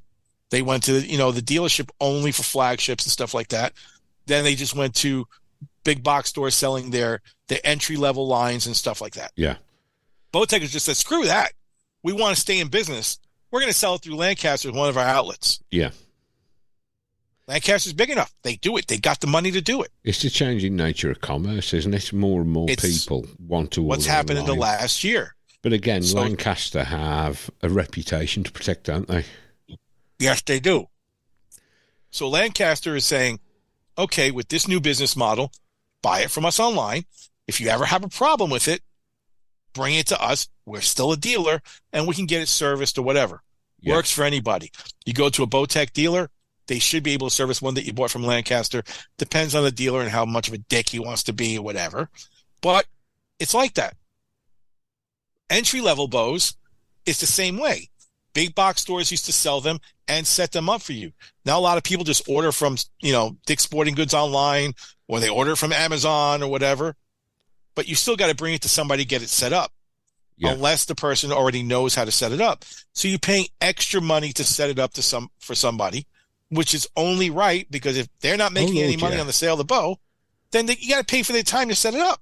Yeah. Not extravagant, but pay some reasonable fee to get it set up. Oh, yeah. If I bought a bow from somewhere else and taken it into a shop, I mean, we have one prime dealer in the UK, Tony Weston at the Archery Company, and he's amazing with primes.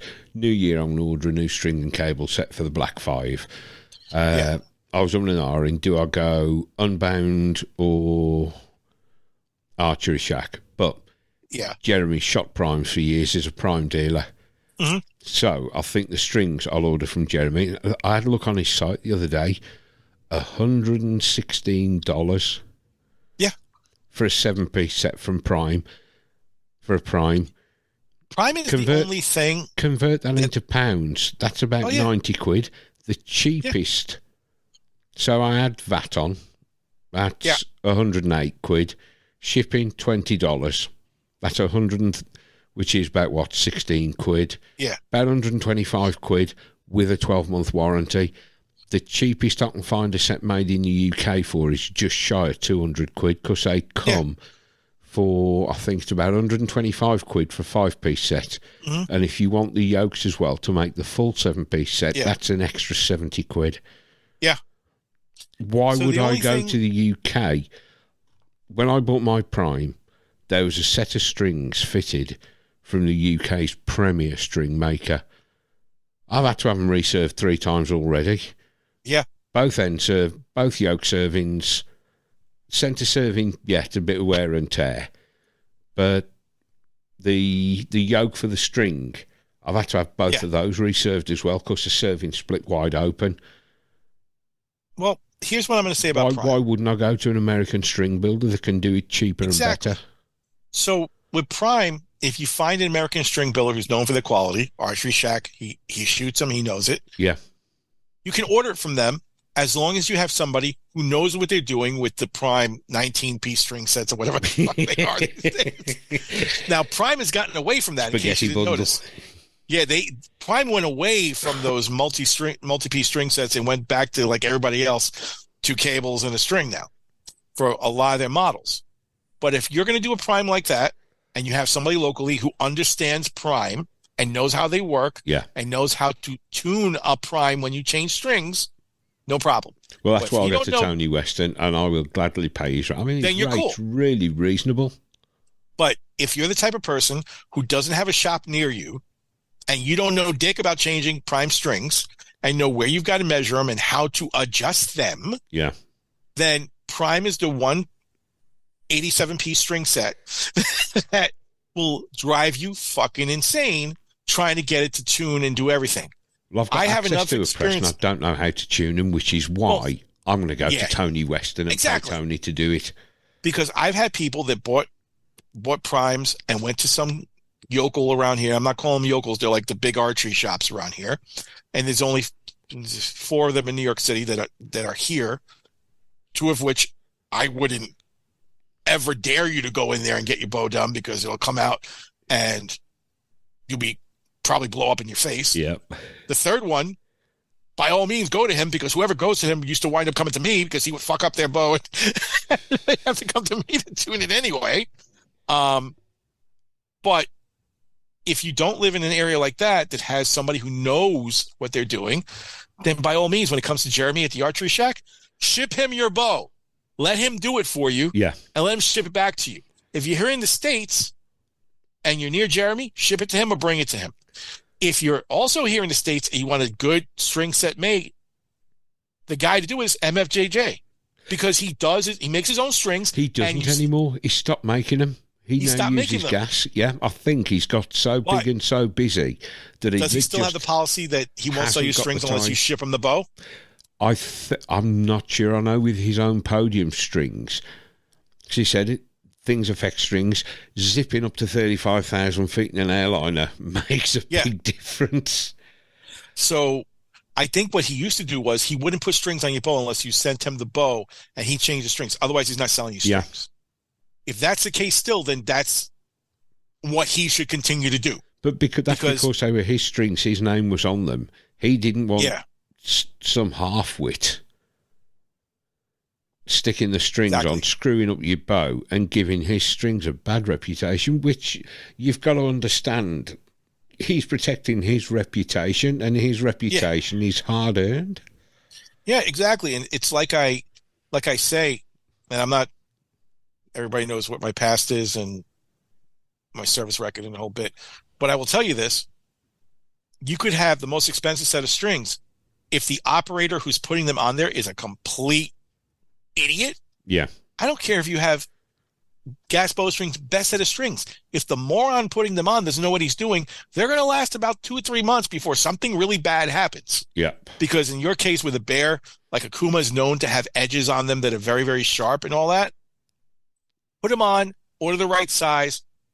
Doesn't make a difference. But if you don't know what you're doing and you put them on funny or unbalanced, it's going to cut the servings. The servings will start to stretch. It'll start to widen out. Most people don't look at their servings half the time, and the servings pop. So do you really want that? No. Well, go to somebody who knows what they're doing. With Unbound, I'd specified a colour serving, and I had that in one particular, that colour, in one brand. And when I got the separation, I messaged Nick. Yeah. It was about 6 o'clock our time, about 1 o'clock his time. And no, it wasn't. It was late his time. I emailed early in the morning. It'd be about 1 a.m. his time. And I thought, a couple of days he'll get back to me. Excuse me. It was literally seconds. He'd come back to me. He said, look, we're travelling at the moment. That shouldn't have happened.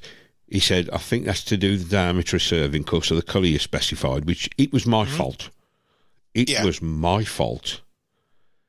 And he said, would you mind if we did a different coloured serving, but because I'm going to have to change the colour of the serving because I need to go a much smaller diameter, I'll send you an entire new string and cable set. He said we were on vacation, and I felt so guilty.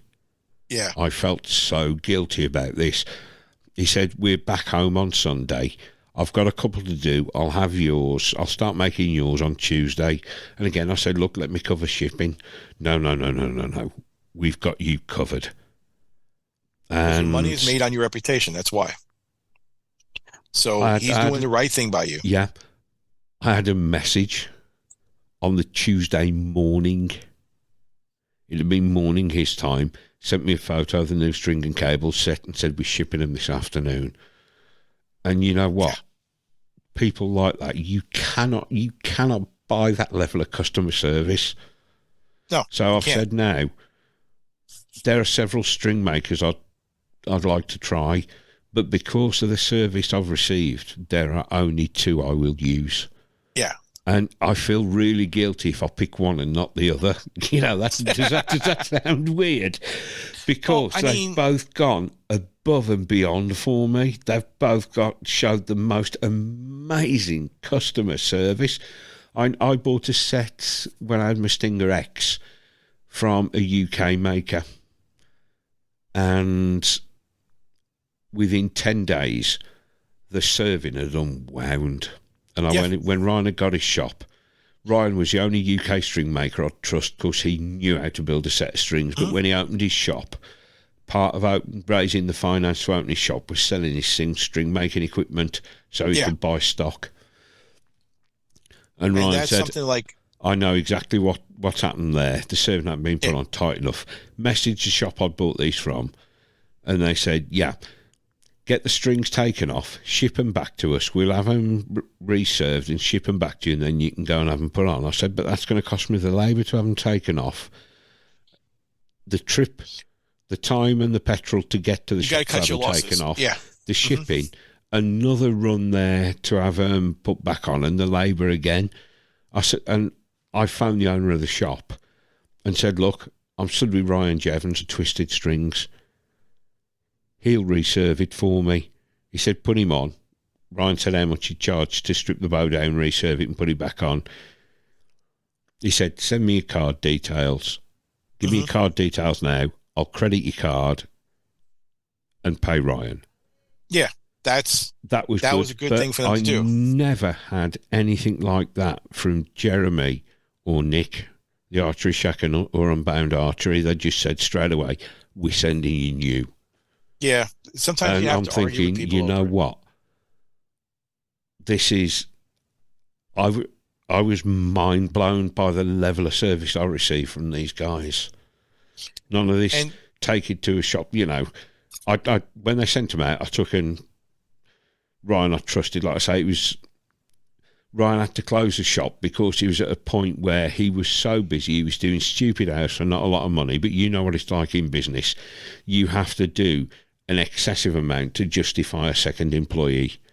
Exactly. And he was too busy for himself, but not busy enough to justify the second employee. Exactly.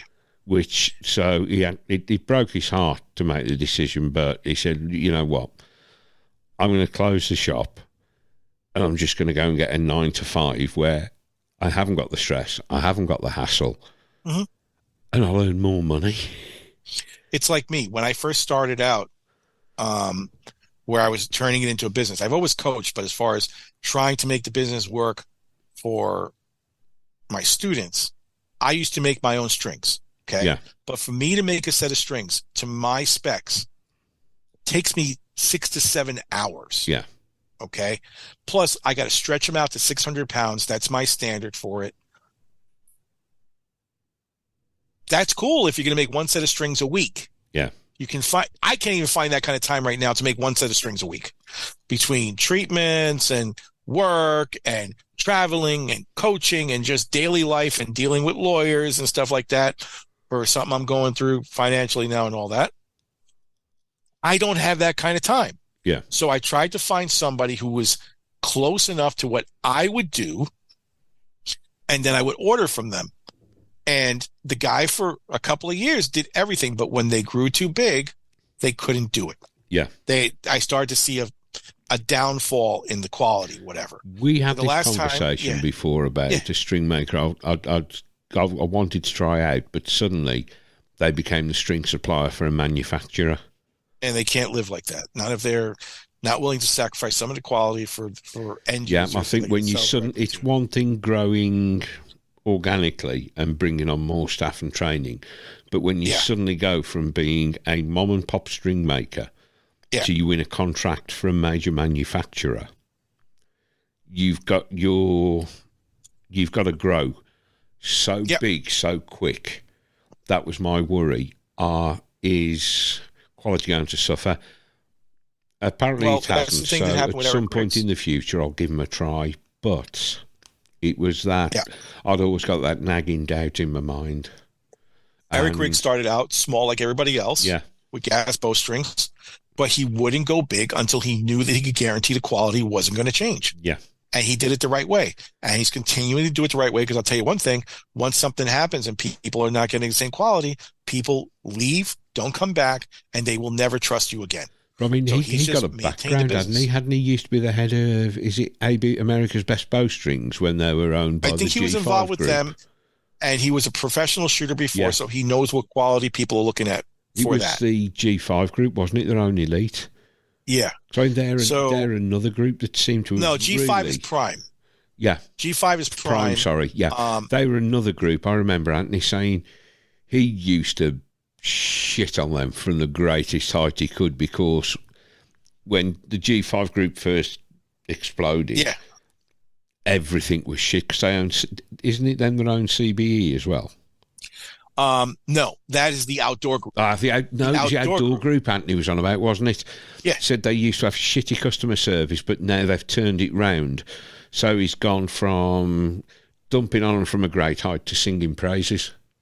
Yeah. So they went through their growing pains when they brought all those companies together, and they launched Elite, and they brought on the whole world to shoot for them and all that. And then all of a sudden it went from up here to shit with all the companies that they bought, and their customer service was shit. And actually their bows were not great when they first came out with them.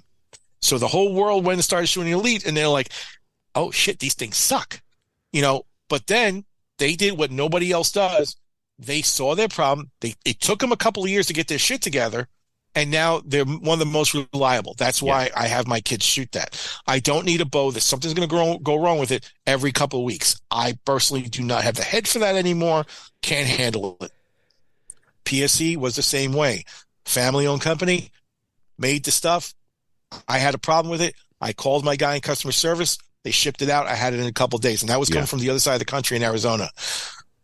When the company changed, I don't know what they're like today, but I hear things, whatever. I can't speak to them personally. I'll just tell you that they're not the same.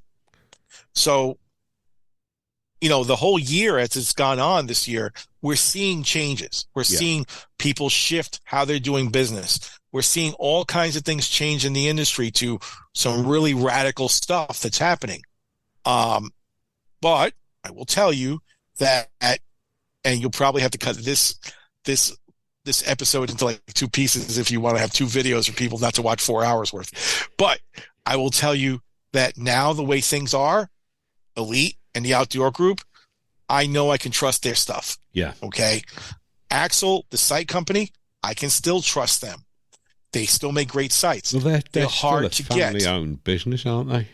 They are a family-owned business, and they're an offshoot of another one of their businesses because they're a manufacturing company who also makes sites and stuff like that.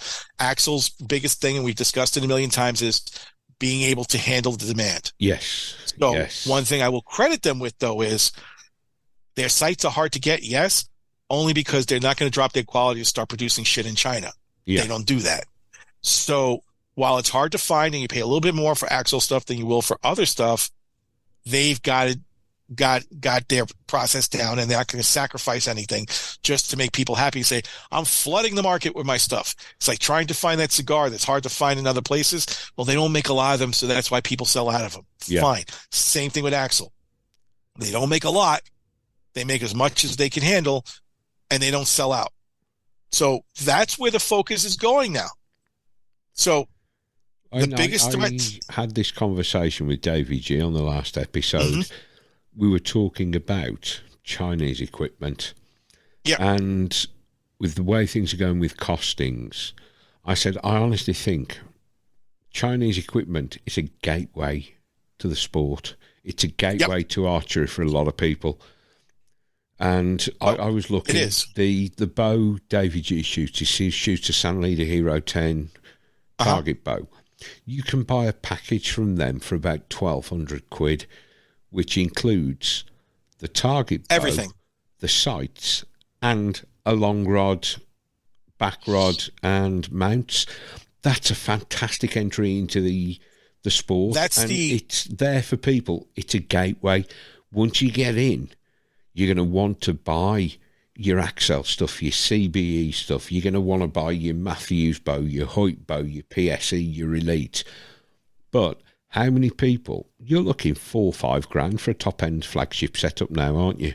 Exactly. And how many people can afford to spend that to try something out? So you spend your 1,200 quid, you buy your Chinese stuff, and a lot of the come on, we all know all base crossbows are made in China. There's a lot of lower end American company bows. They're all made in China. The difference is the QC. I learned this when I was involved in DJing. I used to love lights from an American company, and I was talking to their VP of marketing, and their lights are made in China. You can go and buy from the factory in China at a third of the price, but they're a third of the price because you're getting untested stuff. Yeah. The thing about the American companies, they pay to put an American employee in that factory to run quality control. Yeah. Christ, look at Behringer. Behringer stuff's made in China. People used to shit on Behringer for years in the audio industry. I've got some Behringer stuff that's amazing. The problem they had was using Chinese components. There was no quality control in the components. They put together speakers or keyboards or synths or mixers, and they'd fail because there was no QC. Behringer built... There's a place in China known as Behringer City. Yep. And what Behringer do is they don't just assemble there. They produce the components and they QC the components. And that's the difference. You know, they follow the Apple model. Whose lights I liked. Yeah. They pay an American employee to be over there QCing everything. Anything that fails QC gets kicked back, and only stuff that's past QC gets brought out and sold under their name. Yep. So you're paying for peace of mind. You can go straight to that factory and buy their lights, and you'll save an absolute fortune. You might get 10 that are perfect and never fault, but you might get 10 that are heaps of shit. And yes, I'll replace them, but you've got to go through the whole hassle of shipping something back to China and waiting for it to come again. You got to wait another 3 months. You can't manufacture stuff here in the United States or in any other country for for that matter. No. Without a cost that's really unbearable. Prohibitive. Like this iPhone, if it was manufactured here in the United States, would probably cost $10,000. Oh, God, yeah. You know, but they manufacture in China and they sell the most expensive ones for like $1,200 or something like that. And people don't realize, it should be American made. You can't. It's not possible. If you buy a new iPhone and look at the box, it says proudly designed in the USA, made in China. Yeah. And to be honest, I use an iPhone. Most of the goodies in this, they're Samsung bits. Yeah. They're produced by Samsung and LG. Yeah. In foreign countries where the labor rate is low enough, but they can still have quality control on what's going on. Yeah. So that's what you want. I mean, necessarily. It really makes me laugh when you go onto somewhere like the dreaded Archery Talk or Rock Slide. I can't be on those forums. Slagging off people who buy stuff from China. I cannot be on those forums at all. Sent from my iPhone. And I'm thinking, you're slagging off people who put Chinese on your Chinese phone. It's the same way. This is in exactly the same way with the industry as going in the last year, everything that I've seen, okay? Yeah. People cry, I want American made, but you can't do that. So guys are making stuff elsewhere. Yeah. Like you just mentioned, the Sanlita kit. I have a new kid starting. Say if I have a 9-year-old, a 10-year-old is starting, okay? Which for me is kind of old. I start them at 4. Whatever, just like I did. I did. But here's the thing. Do you think that a parent can afford to pay $1,500 or $1,600 for a minimal basic American branded kit for them? Yeah. Or, and here's the other thing. They're kids. Always remember that. They're kids. Yeah. You don't know if this kid's not going to turn around in 6 months and say, I don't want to do this anymore. Yeah. So you just spend $1,500 on something that lasted 6 months. Yeah. Or I can go on Amazon and I can order a Sanlita X8 Hero, which is a kid-sized target bow, which, like you said, comes with front and rear stabilizers, a drop-away rest, a target sight, a target scope, a lens in the scope. Yeah. It comes with a release. It comes with everything, arm guard, everything. It comes with a dozen arrows. Yeah. Okay? It comes with everything they need to start. And it looks like a professional target rig for $500 US. Yeah. And the first thing they're going to change is those arrows. Of course, those arrows weigh it's like shooting a fucking telegraph pole. They weigh a ton. There's a huge variation in the arrows. But then they're into buying American arrows. So you've just opened the gateway to buy. And yet these might only come with a 12-month warranty, whereas your American stuff's got a lifetime warranty. But not necessarily. It's true. It's the gateway. The first thing they'll do is upgrade their arrows. Exactly. And that's where they're going to an American shop, supporting an American business. But you can't even say that unless they're buying Eastern's high-end arrows. Yeah. Arrows, the bulk of the arrows, Victor in Mexico, our gold tip still produced in Mexico. I believe so. And a lot of the others are produced in the Far East. Black Eagle's made in China, as far as I know. It's, again, down to quality control. You've got quality control in place. And Black Eagles, I've heard nothing but good about Black Eagles. That's the only arrows that I put on my kids' bows, okay? Yeah. Easton, for everything that they do, they're a great company. They're American-made. They've been here forever. However, they're expensive. They're not something that a beginner's going to use. Yeah. And even in their lower-end model arrows, there's some quality control problems, okay? Yeah. It's just a fact. Black Eagle, made in China, say whatever the fuck you want. China, Mexico, I don't care where they're making their stuff. Their arrows, I can pick any box of Black Eagle arrows, pull it out, check it for straightness. They do straightness across the whole arrow. So if the arrow is 32 inches long, they don't just do a random length. 28 inches, do they? They don't do the center 28. They do the full length. Yeah. So even on their cheapest arrows, it's the same process. 005 across the whole thing. Well, guess what? 005 and 001, unless you're a professional shooter, you can't tell the goddamn difference. Yeah. So it is what it is. I love their stuff. Their stuff is awesome. And their stuff doesn't cost anywhere near what Easton's Black Eagle makes their X Impact, okay? Yeah. Maybe $100 for 6 if you buy them retail, $110 for 6 of them. But that is a hunting nano arrow. It's also a target nano arrow. Yeah. You want to do that in Easton? Congratulations. Up until yesterday, you're buying X10s that cost you $500 or $600 a dozen before we get to components. Oh, yeah. Now they came out with a new X10, which is it's the same it's parallel, size, not barreled, isn't it? Parallel barrel. Yeah. Which costs $250 a dozen still. Yeah.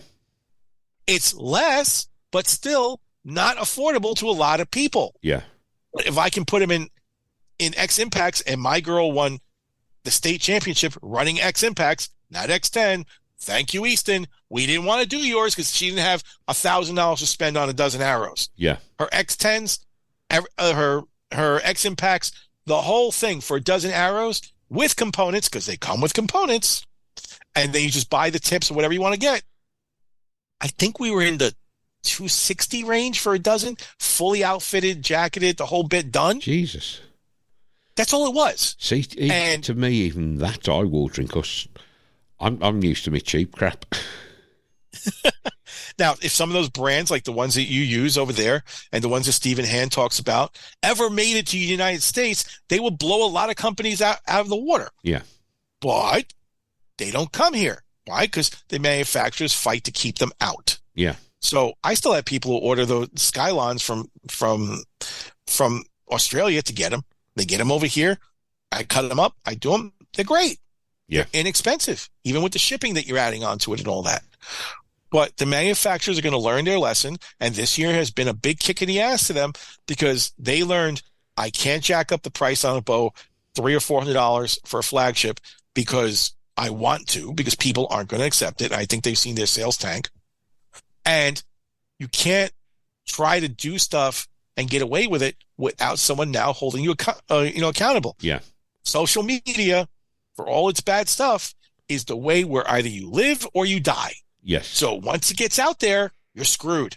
It's like you get a bad reputation, it takes you a million times more difficult than to get rid of that bad reputation than it did to ever get a bad reputation in the first place. And that's the biggest change this year. People are starting saying, I'm not dealing with this anymore.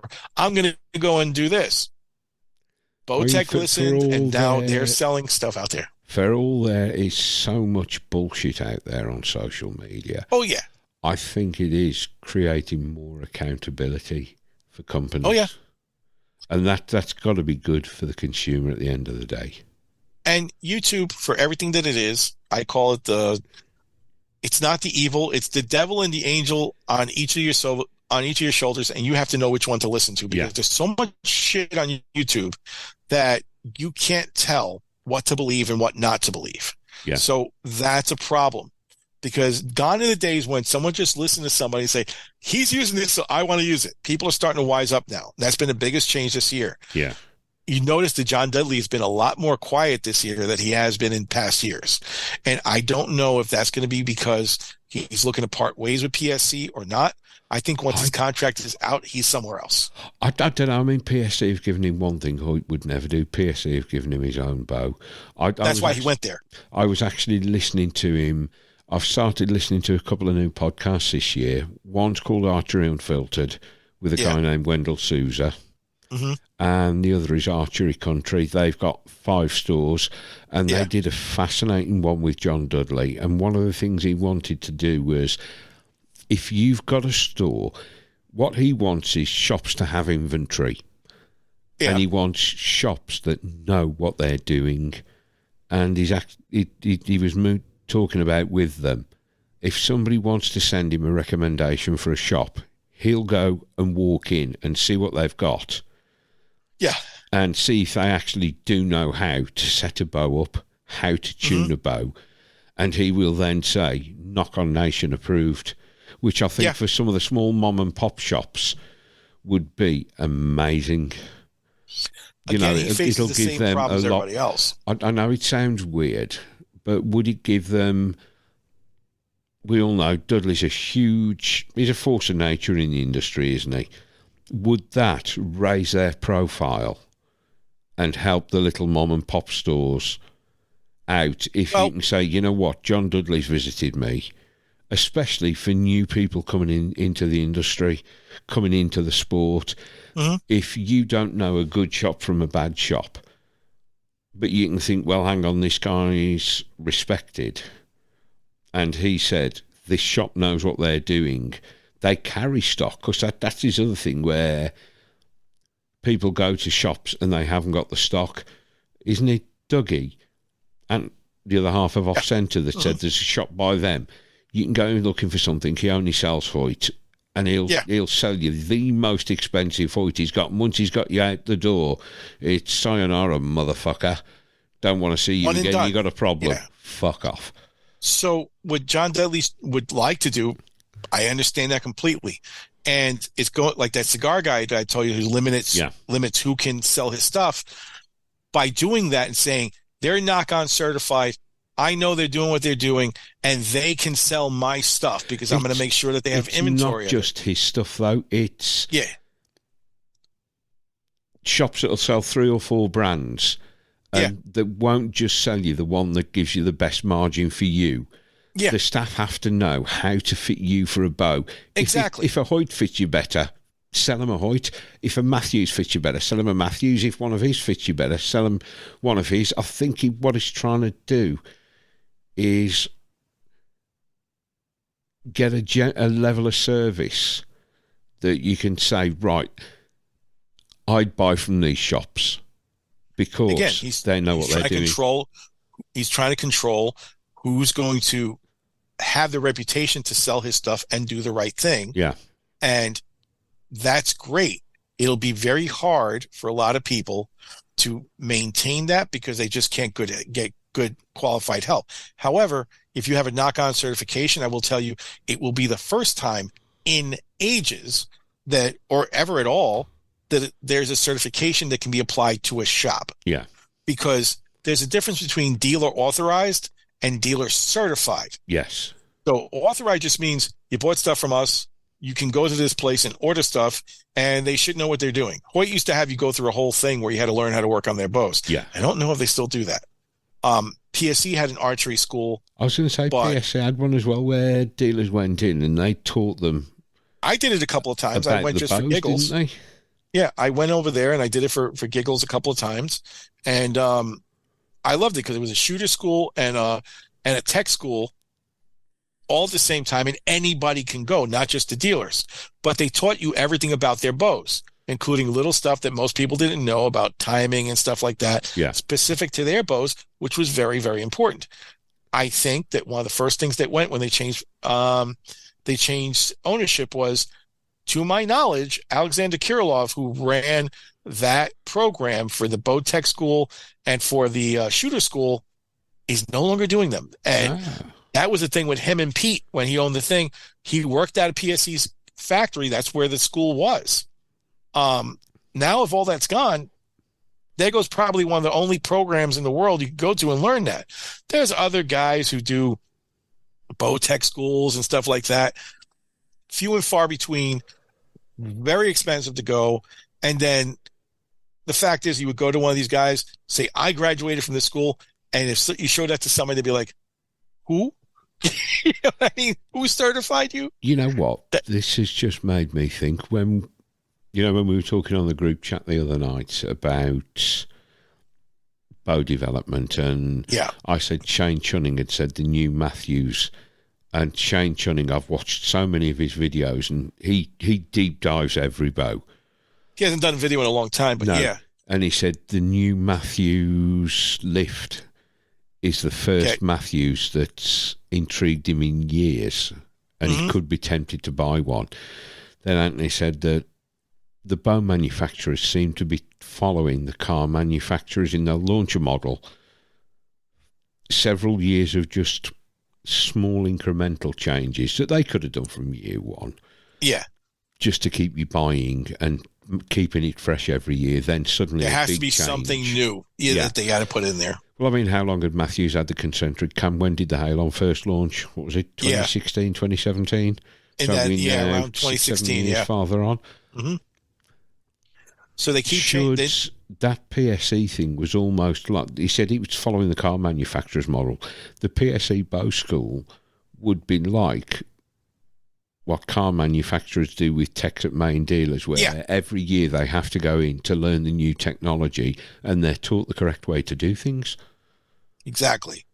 So there's not enough of that going on these days. Don't know where that's going to go. Don't know if it's ever going to happen again. Instead, the manufacturers trying to stay on top of stuff and launch new things and all that. I mean, Elite's a perfect example. They haven't launched anything new up until this year. They had the verdict for like 2 years. Variations and then this on year, the theme. They came out with their new one, their new hunting bows, which they changed a lot of stuff on them, but they still haven't released their new target bow yet. And one's coming because the verdict is still on their website, but the older versions they had on there are all gone. So something new is coming, but they're doing it right because they're not actually changing something until this particular model's had its run. Okay, this model's got everything different on it. Make it worthwhile for someone to buy, because Not everyone's going to buy a $1,600 bow every single year just because you change where one screw is. Yeah. I mean, no one really cares about that anymore. Well, wasn't it Greg Poole said how often on the Bow Junkie? Was it Bow Junkie asked the question, or was it somebody else asked the question? How often do you think they should change models? Yeah. And a lot of folks were saying they'd happily buy a new bow every 2 or 3 years, but for a lot of folks, and you've got the folks that got the disposable income to go out and spunk on a new bow every year. We'd all I know people love like that. to be able to do that. I'd love to be able to go and spunk a new bow every year, but the consensus was every 2 or 3 years we would go and buy a new bow if we could see big enough changes. But when it's small incremental changes, and I've seen enough review videos where new bows have come out and they've said, is it worth the change? And the consensus has been from independent reviewers, if you haven't got one of these and want one of these, then the new bow's worth it. But if you've got last year's model, the difference really isn't worth the change. But I suppose the good thing for Matthews is they seem to have incredibly high resale values. They hold their value. They do. Because at the moment they seem to be the brand to have. But when suddenly Hoyt becomes a brand to have, or PSE becomes a brand to have, or Elite becomes the brand to have, then suddenly that resale value is going to fall, isn't it? You see it with car manufacturers, don't it? There's trends of who's the best manufacturer to have. Yeah, that's happening right now. And like I said, Matthews is staying up there by coming out with stuff that is very new and innovative. Like they changed their line. They came out with the new target bow. Yeah. But at the same time, they may not realize it, but they're pricing themselves out of the market for a lot of stuff they do. Yeah. Their stabilizers, you'd have to be very, very well off to afford a set of their target stabilizers that they make. I don't give a shit if they're made out of carbon or gold. Spending $600, $700, $1,000 on a 30-inch long stabilizer, and then have to spend another $500 on the rear stabilizer, and then God only knows how much you have to spend on their special weight system. $30 an ounce. What the fuck? I mean, $30 an ounce. I'm sorry. With my kids don't shoot a lot of weight because I always thought that ridiculous amounts of weight is just stupid. You're just hiding a problem, and you actually go. It's a stabilizers. For anyone who doesn't know this, there's a point where the stabilizers work, and then you keep on adding a shitload of weight, and it's an endless loop. And all of a sudden, you may quell something for a little bit, but then you get tired later on, and it comes back in a circle. And then it gets to the same shit where it's shaking around and all that. Where if you just started out with a little bit of weight and you shoot with just that little bit of weight, it's not hiding anything anymore and you're fine. Well, that's the way stabilizers work. Wasn't it Stephen Hans that said, Stephen Hand at Archery Supply said, if you're using short rods, it's pointless buying mega expensive because the short ones don't flex anyway. Yep. So you can get away with a cheap one. And if you're buying a long rod, if you're only running 2, 3, 4 ounces out front, you're not going to get the flex anyway. It's if you're doing a Stefan Hansen and running 1.5 pounds out front, then yes, pound and a half. Fuck. Some of these guys go for the more expensive one. But if you're not running a lot of weight, keep it cheap. If Mike Slosher ever shot Matthews, I think he'd have $4,000 in weights on his bow. I mean, fucking 2.5 pounds in the back, 1.5 pounds in the front. Add that shit up. I mean, honestly, come on. So there's a point of diminishing returns, and that fucking return diminished the minute that you put it on there. But it's like you come out with new stuff, but you make it so prohibitive in price that this amount of people can afford it and everybody else can't. You do wonder, are they pricing themselves? And this, again, comes back to if you're a new archer, you've either got to go second-hand where you got Night Zero warranty. I think apart from Elite, I don't know if they still do it, Elite's warranty ran with the bow, not the first owner, didn't it? As far as I know, it only runs with the bow. It runs with the owner now. I know Brandon McDonald looked at this when he did his first, when he bought 5 bows to see which was best. And he said at the time there was only Elite that said the warranty goes with the bow, not the owner. Everybody else, because he was raffling these bows off, and he said, here's a bow, it's had like 10 arrows maybe 100 arrows through it. But you get no warranty with it because it goes with the owner. Yeah, and there was only Elite at the time did it. Like I say, unless you want second-hand with no warranty, you go and buy Chinese, it's got a 12-month warranty on it, and then you gateway into the American products once you know, because like you said, kids are so notorious. Bloody hell, I'm fickle, I'm an adult. Well, apparently I'm an adult. Yet to start acting like one. Oh my God! But pump station, baby, pump station. PSC started cracking down on the warranty thing because you would have people who, like, all of a sudden were registering a bow that was bought 3 years ago. Yeah. Because what people would do is, oh yeah, you would see on every Archery Talk ad, unregistered. No one would do the registration. Whoever bought it after that would register if there was a problem. But PSC started catching that. They're like, when you buy a new bow now, the store's got to register it for you because we want any of this bullshit going on. When I worked in an archery store in 2015, the shop registered the bows they sold. Yeah. So that's the way to crack down on that sort of thing for people selling unregistered bows. It is what it is. But that's something why the manufacturer's like, I don't care who had it. It doesn't flow from one person because you don't know what the person did to it, whatever. You don't want a bow registered 2 weeks ago that's been out for 3 years and suddenly it has a limb failure. Really? It's got 3 years worth of fucking limb failures on it. Is what it is. But you know, going to what's going on this year there was a big spike in activity because there was a potential that compound could wind up in the Olympics. Yes. And that got shot down like you have no idea. Yeah. So they finally decided, no, we're not going to do it. And we all know why they're doing that, because bottom line is you'd have to make the game different than what they currently have for 50 meter and 70 meter, or whatever it is in recurve. And then if you did put somebody in there, this is just my take on it, but it happens to be what I think is really going on. Why the fuck would anyone watch somebody shoot 70 meter recurve? Okay. Which I would tell you takes a lot more skill than anyone realizes. Yeah. And the guy is just getting into the size of a grapefruit like this to get a 10. When the compound guy is going to come out there and be shooting bullets at 50 meters that are touching each other, okay? You'd have to make the game so difficult that a compound technology would be negated so it would even out the game. Yeah. So they were going to go only indoor.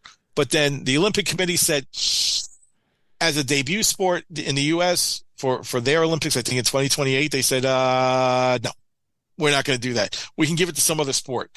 Tell me there wasn't pressure saying, we don't want to kill recurve in the Olympics, so let's not do this. Well, whatever happened. I once heard the difference described as recurves try to hit, compounds try not to miss. Yes, that is one way of looking at it. I will tell you that it takes a lot more to build a recurve shooter than it does to build a compound shooter. Yeah.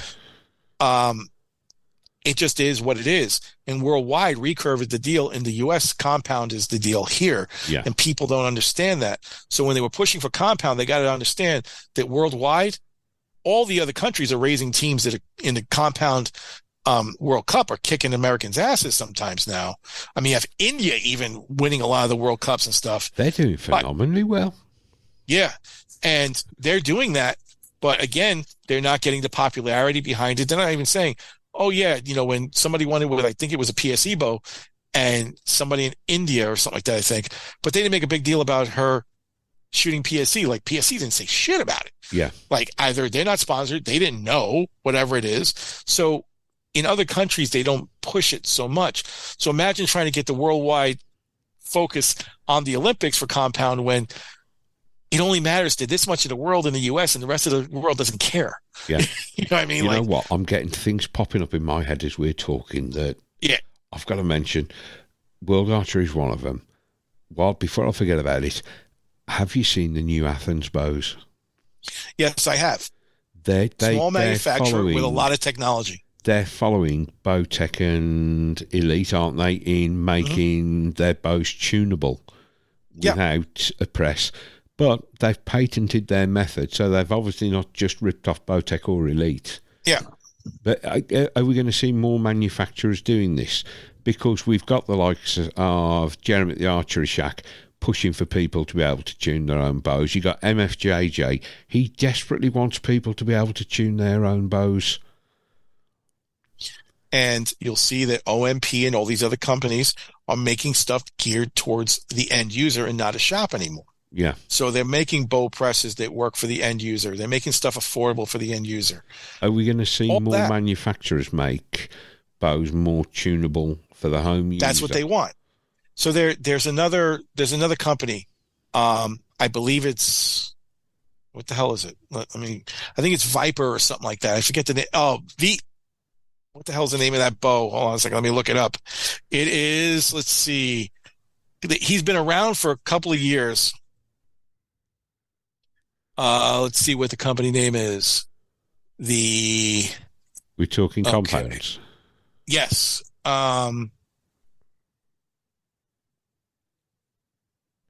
Let's see if I can find it. His name escapes me. So it's not a snake. Everything is Cobra. Not APA. APA. That's the company. Out of Canada. God, Yeah, they've been doing the £1,900 compounds for ages at the King Cobras, haven't they? So now Obscenely heavy. He just came out with a new bow, okay, which has its tuning, and you can he made it so that you can actually change the strings and the cables without a press.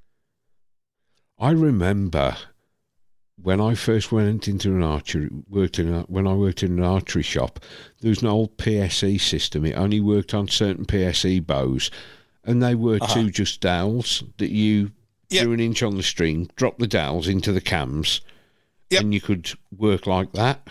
Yep. Like That's exactly what APA just did.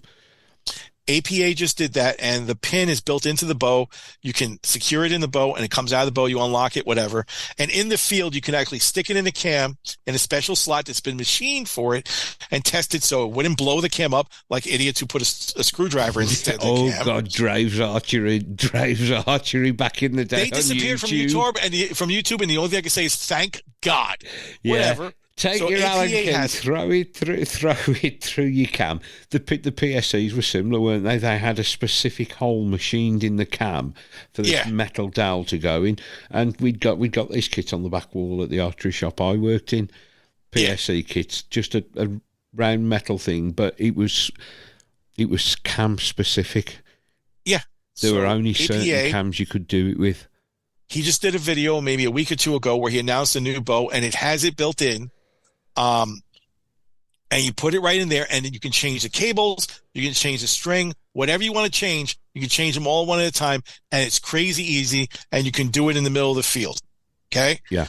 That and his tuning that he's got this thing go back and forth, same kind of similar on the idea for what they have for the elite sort of thing. He's got all that built into the bow. It's a very small company.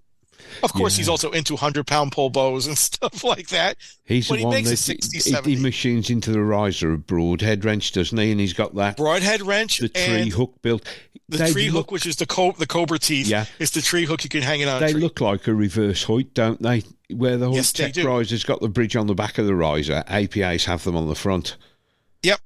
So that's new stuff that came out where he made it. It just proves that this year everyone's going towards forget about having to go back to a shop. Yeah. I'm making it so you can work on it on your own. With that and a little bit of education, you should be able to do everything. Would I do that with a 100-pound bow? I'd be afraid of it. Oh, yeah. But he does make a 100-pound safari bow. Yeah. So did Matthews. But this guy is always trying to go beyond for everything. And he's a very small company. But if I was looking for something that I never had to use a bow press on, that'd be the bow that I get. It's just that he makes his bows a little bit too short for my taste or whatever. I don't like that. And I don't necessarily need a 100-pound draw weight. I don't need that either. Trying to find an arrow that works with that. I could just see somebody throwing in a 400 spine arrow to a 100-pound draw weight and just seeing the boom that happens afterwards. But it's cool and it's new and they're gearing everything towards the end user, which brings me to the next thing, which you alerted me to. Yeah. You're always going to need pro shops for the folks that don't know what they're doing. Watch a certain lady on YouTube and blow the bows up. Don't get me started. I thought we were going to get through this without mentioning that person, and I use the word loosely. Anyway, but you made note of a fact that they're allowing gambling in archery now. Well, World Archery, there were two announcements. They're making they've always live streamed their stuff. You can watch it on YouTube. Yep. They're now making it pay-per-view. And they're hooking up with... I had a quick look at this company they're hooking up. I can't remember the name now. I'd have to have a quick look. But these are like a gambling security firm that provide odds. Mm-hmm. So they're now hooking up with a gambling firm. This can't be good. Let's look at that for a second, okay? Number one, putting it behind pay-per-view, excuse my French, but who gives a shit? Nobody sits up in the middle of the night watching for that. No one cares, okay? Most of us who watch that watched on YouTube, and they're never the same day, and they're never live. So I don't care about that. The gambling thing is interesting and scary all at the same time. If you're that desperate... If you're that desperate to popularize a sport that you're going to open it to gambling, you've got to be out of your mind. Yeah. Because it's going to create a lot of problems. Socially, if somebody puts money on somebody and something, they sucked or they lost, and someone, could be one person in the world, lost a ton of money. Not saying that people are going to start to bet a lot of money, but it could happen. Archers are not celebrities like NFL athletes, okay? They're regular people. Oh, God, we've seen it in South America where footballers have been killed for missing a goal. Yeah. So now think about this. By gambling cartels. Guys like Levi Morgan, very famous and all that, but still an ordinary guy that lives in Pennsylvania, okay? Somebody loses $50,000. Are you going to tell me that he wouldn't feel threatened by that, knowing that people are gambling on him and possibly losing money because he didn't win an event or something like that? I mean, at the moment, it's only World Archery, but if it takes off with World Archery, I can see Anthony said it's going to spread like wildfire amongst the other archery organisations, isn't it? Imagine it spreading to all the American ones. That's a problem, but there's going to be pressure on as well. Organised crime is well known for being involved in gambling. But look at it from this point of view. To people being pressured to, oops, I had a bad shot. Well, look at this. On this side of it, there are American archers that shoot World Cup. They're involved in World Archery. Yeah. Okay? What's to say that now all of a sudden you're not going to get people wanting to do this anymore, meaning the best people in the world, because there's a threat that something can go terribly wrong. Yeah. They don't perform the way that they usually do, and they're looked at as either sandbagging, like you said, like they put a wager on themselves to lose so they can win money. Yeah. Which I'm telling you is a thing that happens in all sports. I don't care what anyone says. Or two, even worse, they fall into the same category as these footballers, as you said, where now I'm representing my country, yes, but never before has my life been in danger, not from some terrorist because I'm wearing an American flag, but because some big-time gambler in Europe or the Middle East or something like that lost money and now wants to take me out. But we've also got the problem, what about countries and cultures where gambling isn't allowed, be it for social, religious reasons? Well, that's an easy way to get... then affect archers from those countries? Are they going to be allowed to shoot because gambling's involved? Well, that's going to be an easy way to get your ass kicked out of a country if they don't allow gambling, but the organization is supporting, and supporting gambling in your country all of a sudden, and there's nothing you can do about it. Yeah. Well, you're not allowed to gamble while we're shooting in India. Okay, but guys are gambling on you. The gambling company is your sponsor. Yeah. Mm-hmm. So the sponsor's then going to say, well, we've given you X number of millions of dollars in sponsorship. We either want that money, some of that money back, or you are going to put our banners up there. You are going to promote us there. Do we really want to see right now going from jerseys that have, the bow manufacturer, and then you'll have Biter and you'll have all the other stuff on there, which is what everybody does now. And all of a sudden you want to see Anheuser-Busch, you want to see all these other companies on there. I honestly think archery needs outside sponsorship. I mean, one of the things with increasing the number of classes in things like ASA, where the manufacturers are providing contingencies, the manufacturers have a finite amount of money to invest. So you add a new class where they've got to pay contingencies. Either the pay in the other classes has to reduce, or they've got to find more money, and they're not going to take a hit like that. So prices are going to go up, and consumers are then going to moan that, well, hang on, we're having to pay more money. Well, that's Greg, I Greg think Poole, it's a massive responsibility on the manufacturers to keep expecting them to find more and more money. We need outdoor sponsors.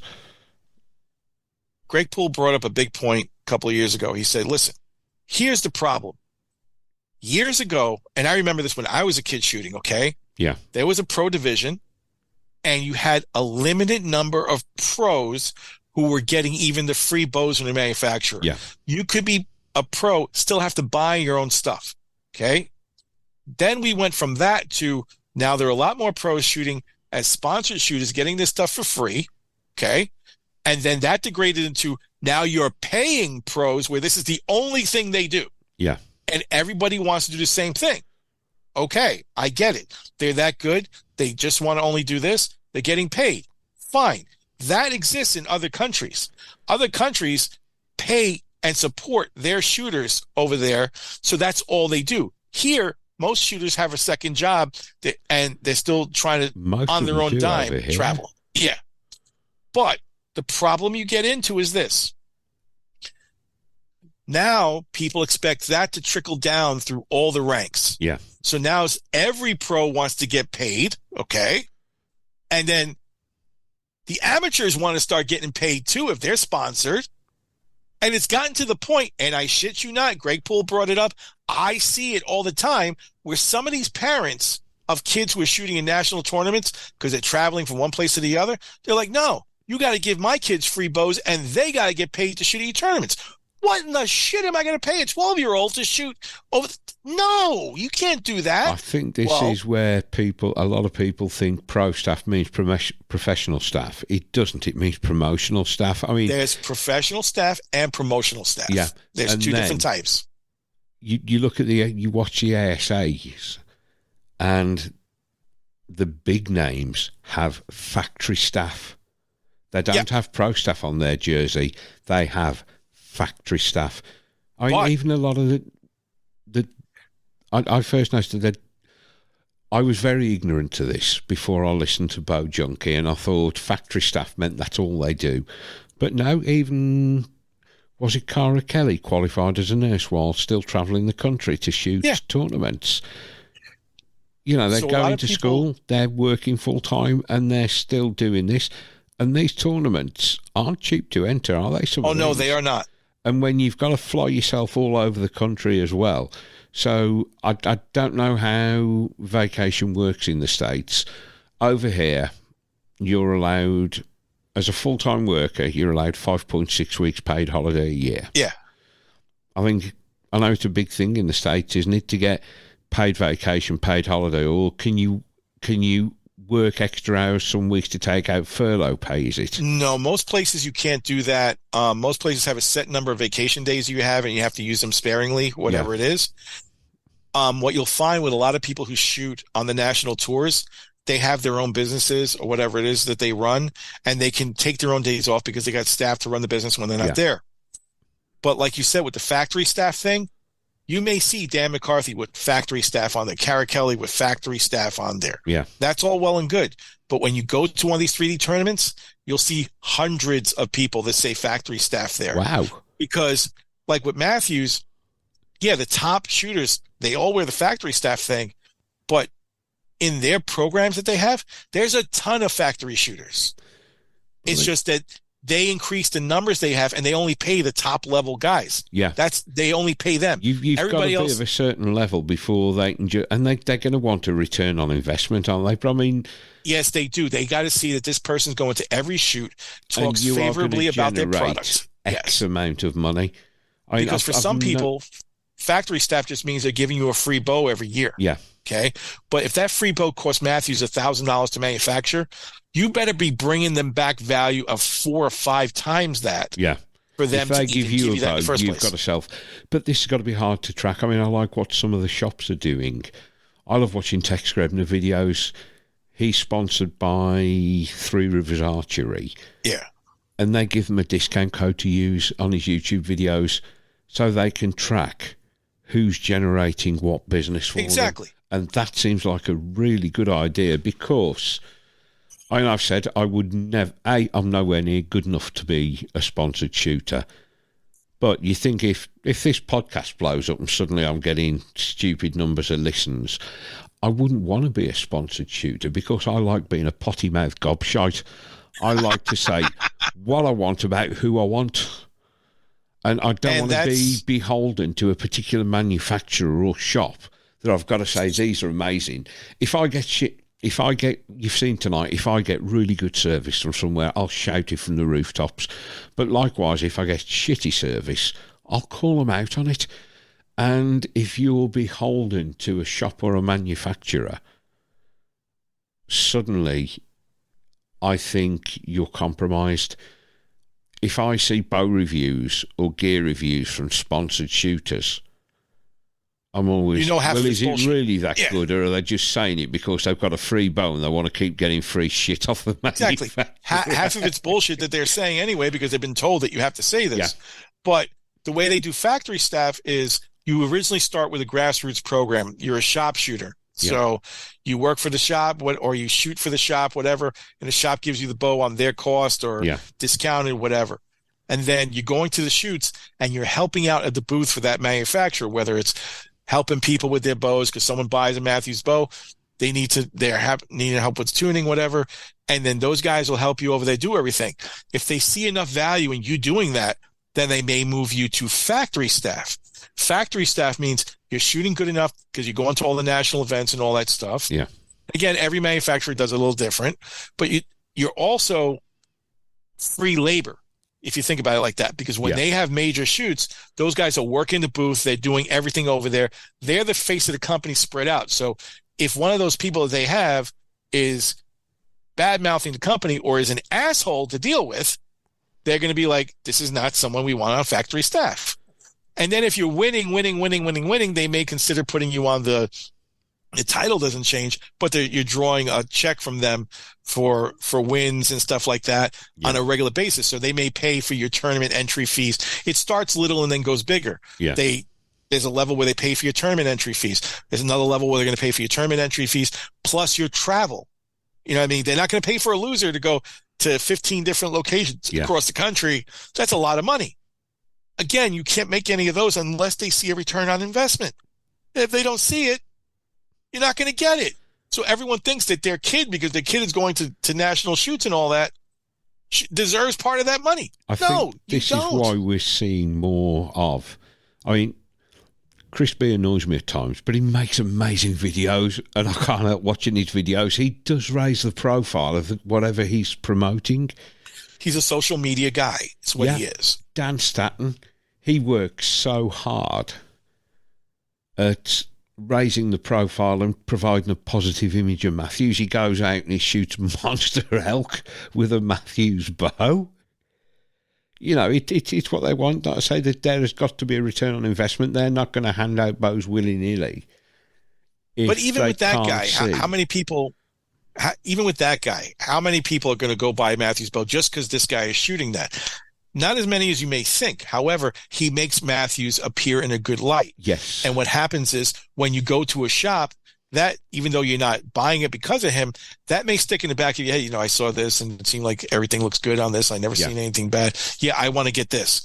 Or you can look at a Bowtech bow that you never heard of before, like $1,500, $1,900. Don't know shit about this one. I don't know anybody who's shooting this, and no one really makes a big deal, but everybody talks about this. Let me buy the $1,900 bow. Yeah.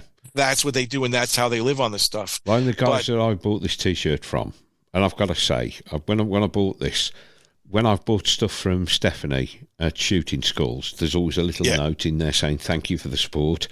When this turned up, there's a handwritten note from James on the back of the invoice saying, hey, Richard, thanks for the support. Hope you enjoy your T-shirt, James. Yeah.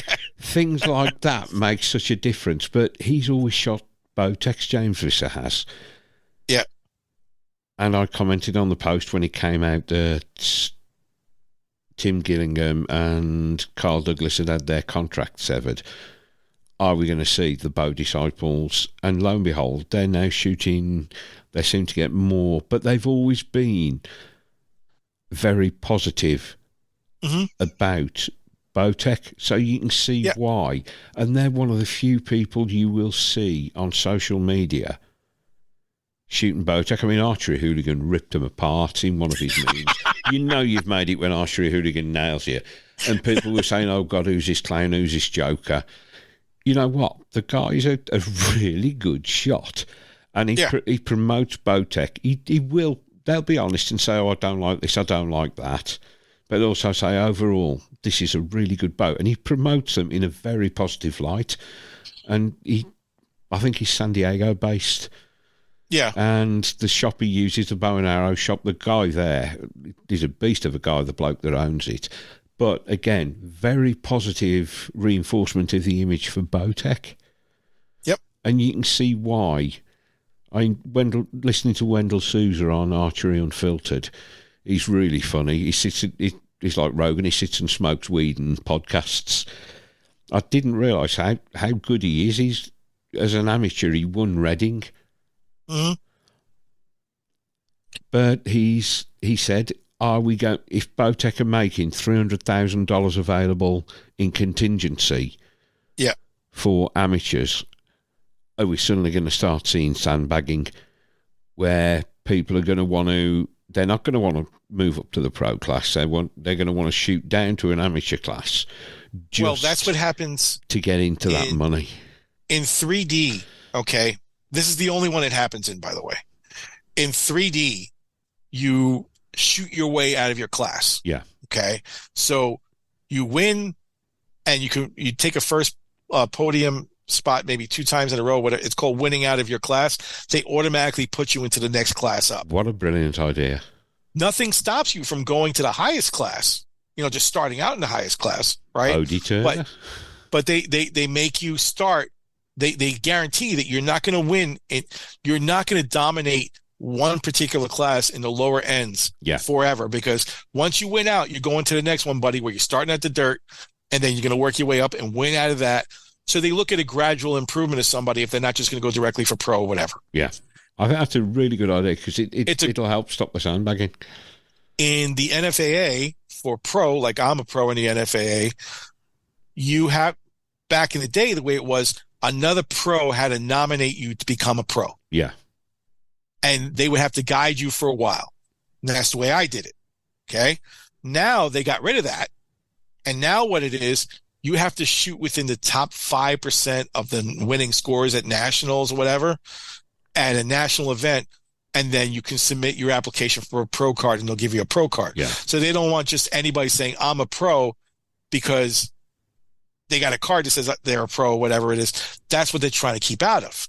But what you say about now, if they're going to do this thing with gambling and the whole bit, it will get people sandbagging to never go into the pro class, because if there's gambling and you're gambling on amateurs, which I would never allow gambling on amateurs because it's stupid, you're going to see that. You're going to see, oh yeah, this guy's the favorite to win, whatever. He's the best amateur out there. And then all of a sudden he just tanks the shit out of it. Did that really happen? Or did he do it on purpose because he bet against himself? Yeah. And that's just going to put a black mark on the industry.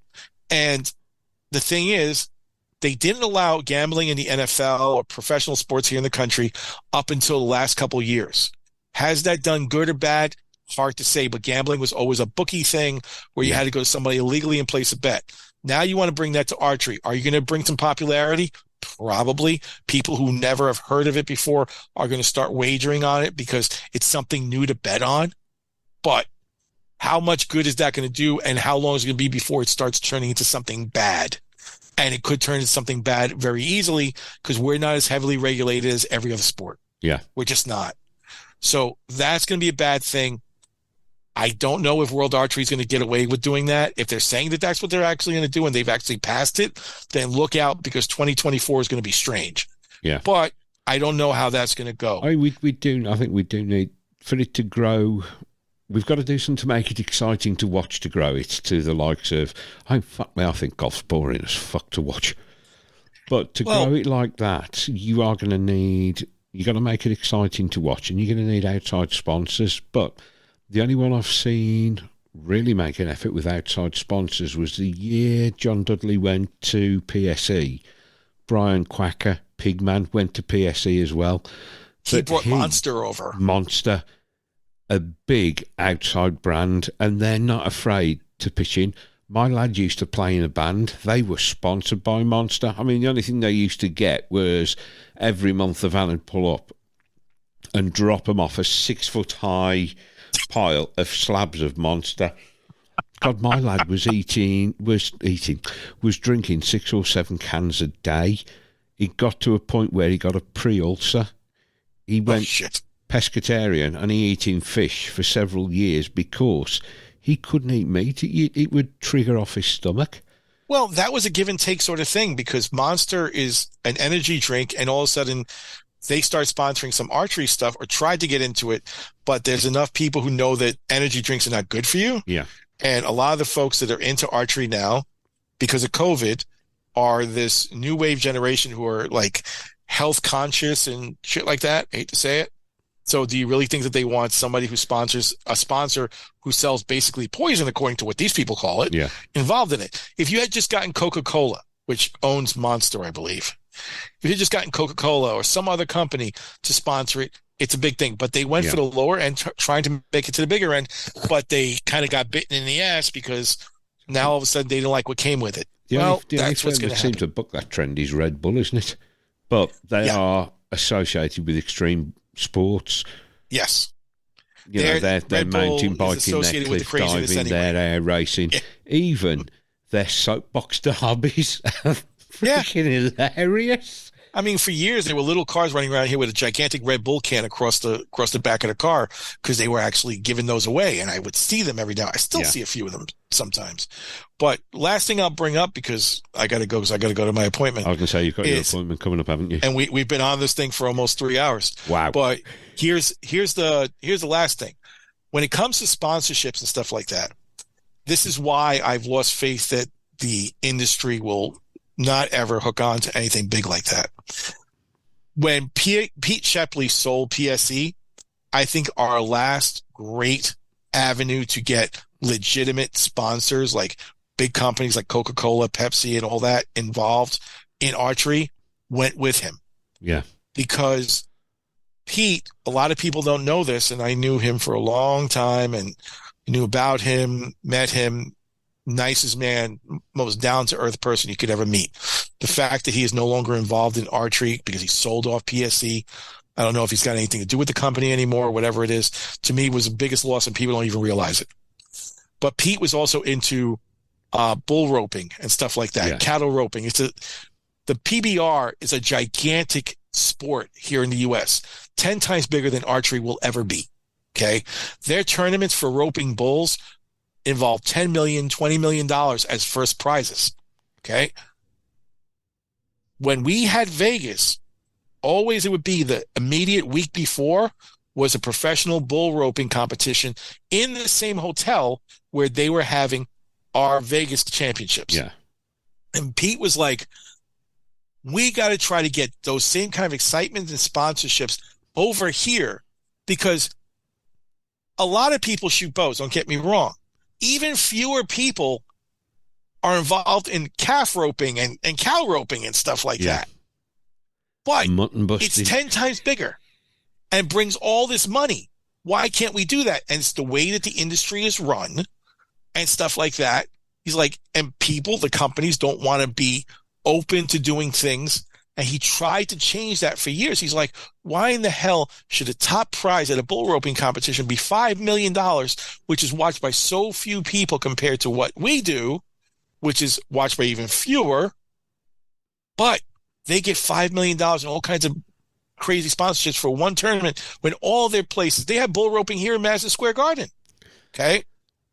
And to be a bull roper, you've got to have kahunas the size of coconuts. It's a life or death bloody sport. That's why it's so exciting. Yeah, there's excitement. It gets people on the edge of the seats. Exactly. And so who, apart from archers, gets excited about archery? Well, they've been trying to do something like that and they started it out, and it's still going strong. And the problem is, everything archery related has got to be tied into competition, and people don't want to hear that shit, because when they have a TAC event, which is the Total Archery Challenge over here, you'll get 10,000 people going to one of these. They're running 10 events next year. It's not that long ago. They started They keep on adding. In Utah. Now it's 10 events, and last year they had to put a second one on in Utah because the first one sold out in an hour. They sell out in minutes. Lifestyle events.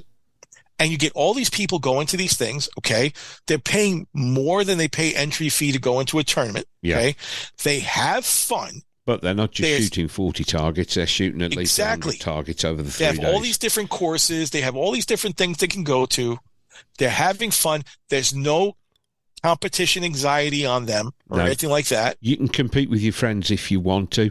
But the same again, you've got these 100-odd yard shots, but if you're not confident, you can walk down to 10 yards and shoot if you want. Exactly. You get your friends taking the piss out of you. Oh, you can only shoot at 10 yards. So the industry is stuck on this thing where they think that the industry should only be behind competition and not events like this.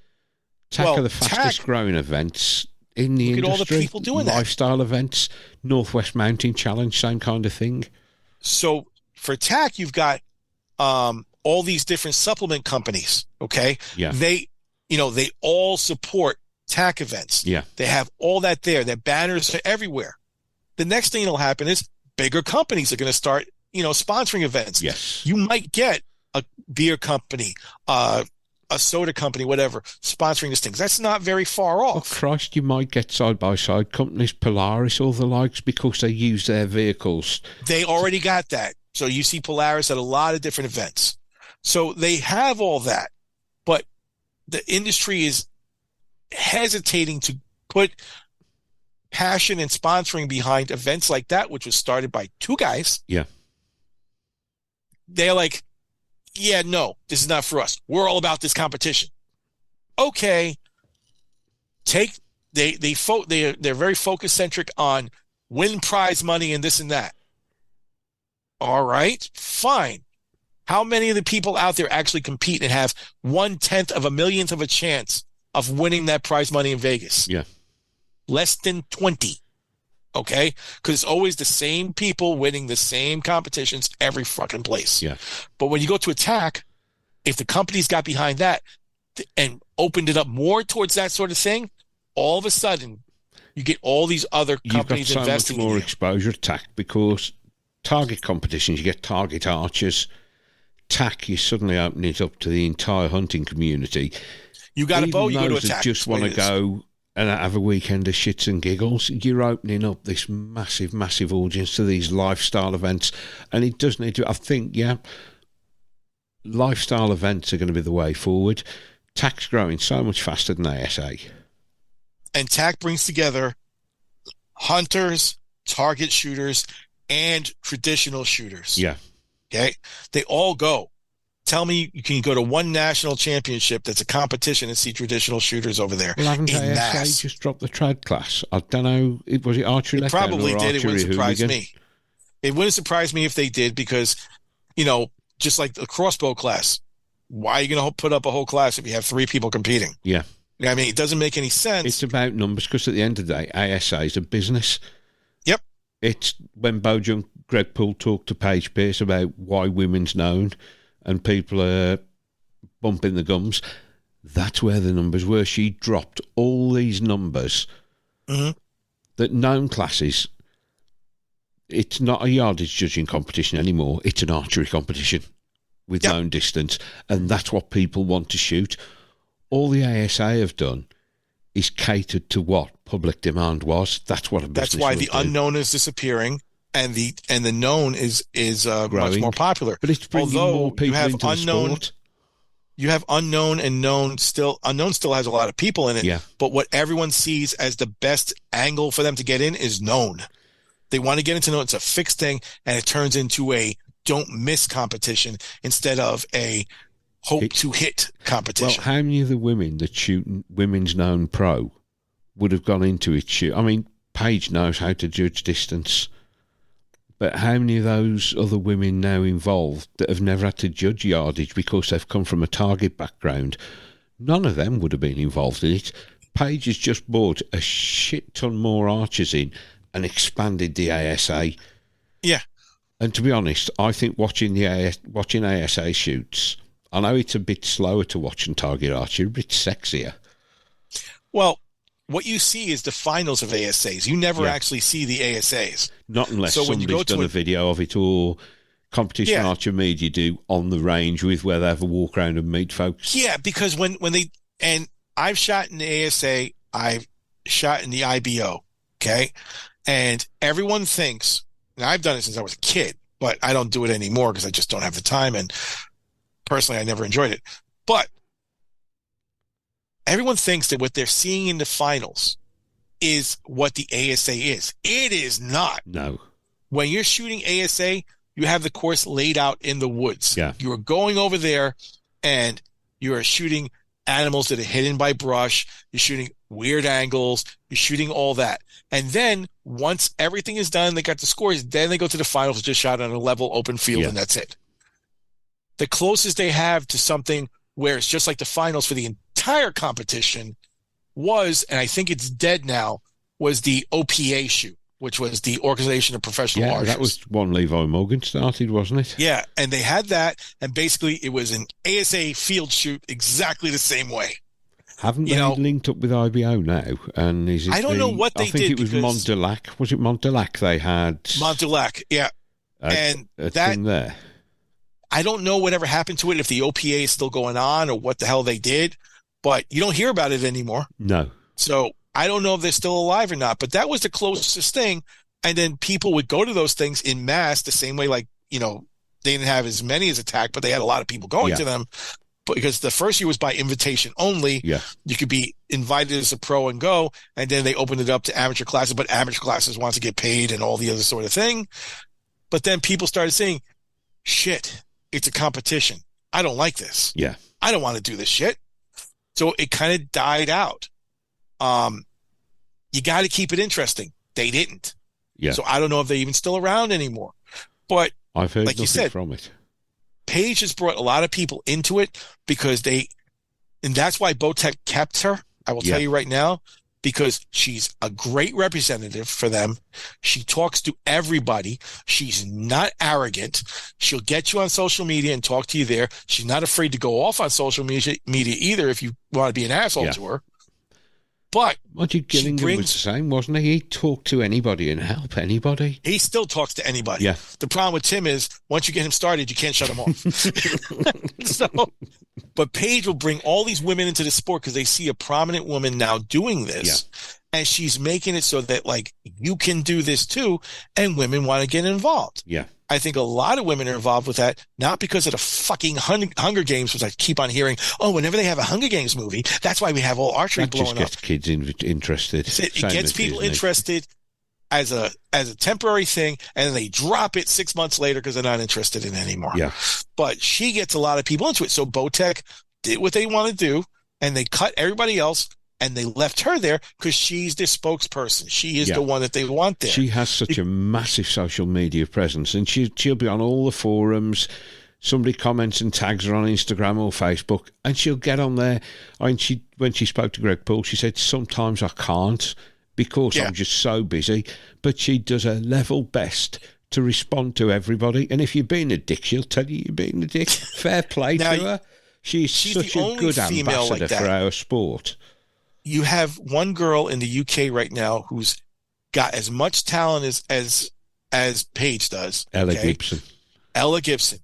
But she's not the kind of spokesperson. Now she's shooting for Darton. Maybe she'll change her ways and she'll be more outspoken, but she's very quiet. She's not that kind of personality that's for that.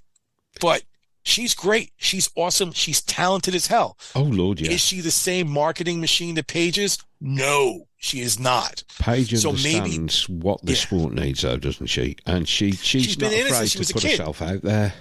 She grew up in it. She's been doing it since she's, I think she started the same age I did, maybe 4 or 5. Who knows?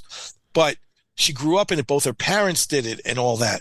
So she's the perfect one to do it. Trying to find somebody else like that, she's one in a million. You're not going to find too many people like that. She's the most incredible ambassador for the sport because she's approachable to everybody. Yep. She doesn't think, I'm this good, I don't have to talk to Billy Joe, Jim Bob. And she'll talk to anybody and help anybody as much as she can. She has finite time, but fair play to her. She does so much and involves herself so much with everybody she can in the sport that she is an absolute... You can't describe her as anything but a huge asset for archery. She is. She absolutely is. So... yeah, this year is going to see a lot of changes. Let's see what happens. The gambling thing is scary, and I just want to see what the hell they really do with that. But a lot of stuff has changed this year. You know, in 2023, they saw a lot of changes. They saw companies do their usual where they just change stuff up, but some maybe not for the better. They did a whole bunch of stuff. Now we got to see what happens in 24, if it actually gets any better or if it actually goes more downhill from where it is now. I don't know. I'm looking forward to see what happens. Every day that you get to live and see something different, you should be, very thankful for it anyway. But I don't know what's going to come. I honestly don't. I don't know how far it's going to go, how crazy it's going to get, but we'll just have to see. Before you go, can we get a final 2023? Don't be that guy. There's a subject I want you to broach. I covered it on the last podcast, and I was talking to Rob. I had about 5 hours with Rob from Off the Arrow Shelf last night, catching up. We just sat there talking, and the subject got broached again about division within archery as a whole, them and us. Yeah, you know something? I was trying to keep this PG-13 the entire way, which I managed to do that. Come on. But you want to go to an NC-17 rating? Okay, fine. This is the cleanest I've been on my podcasting, God knows. Same with me. And I'm not going to go too crazy with it, but I will say the following. So here's my whole take on this. We are a small community to begin with, okay? And we have enough problems with outsiders trying to shut us down. In the United States right now, they're trying to control everything you fucking do. I mean, everything. They're trying to control if you smoke. They're trying to this, that, the other thing, everything. Okay? With all those problems, are you really going to tell me that you have to have people with their heads so far up their ass that they want to infight between each other because of what type of equipment they shoot? For Christ's sakes, that is such bullshit. Seriously. I mean, you have trad shooters who hate compounders because you guys are making it too easy. We're doing it the hard way. Fuck off. We do it just as hard. Half of the guys who shoot compound can't shoot with a shit anyway. So there ain't no bigger fucking, better situation than a trad shooter is. Actually, if you ask me, and you really want me to go that way, I love trad shooters because they're some decent and humble people. However, like everything else, they shouldn't be that fucking guy who talks like that. You know why? Because if you ever met some fucking trad shooters, right, they got their head stuck so far up their ass, it's peeping out somebody else's fucking mouth. It's fucking terrible. Those guys are like, well, you should only be shooting trad equipment because this is the way it was always meant to be. Okay, great, asshole. That's wonderful for you. You want to be that stuck up and arrogant? You want to go there with me? Then I'll bring this up to you too. Guess what? I would rather have somebody shooting a compound that when they go hunting can get within an area this big on a deer at 10 or 15 yards away and kill it humanely instead of somebody who's going to go with a trad bow that they haven't practiced long enough, haven't been taught the right way, don't know what the fuck they are doing, going to go into the woods and shoot something in the fucking face. I mean, seriously, what the fuck? If you're a trad shooter and the best thing that can happen is because you don't know what you're doing, you don't have a chance of hell in shooting something, and you're going to miss, I'm good with that. But the fact is, trad shooters bring a lot of people into the sport who shouldn't be here and go out there and shoot stuff in the face. Why? Because they don't want to take the time to practice. This does not label all trad shooters as bad people. 95% of them are really good and open. But there's that little 5% of the fucking people that you should not be who are assholes.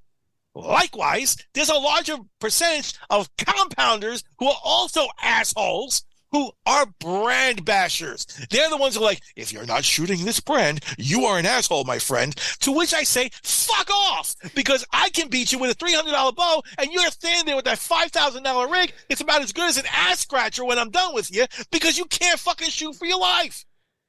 This fucking infighting is terrible. And don't let me bring the crossbow people into this, because the crossbow people who basically are shooting a gun with a bow on it, it's fine. I don't care.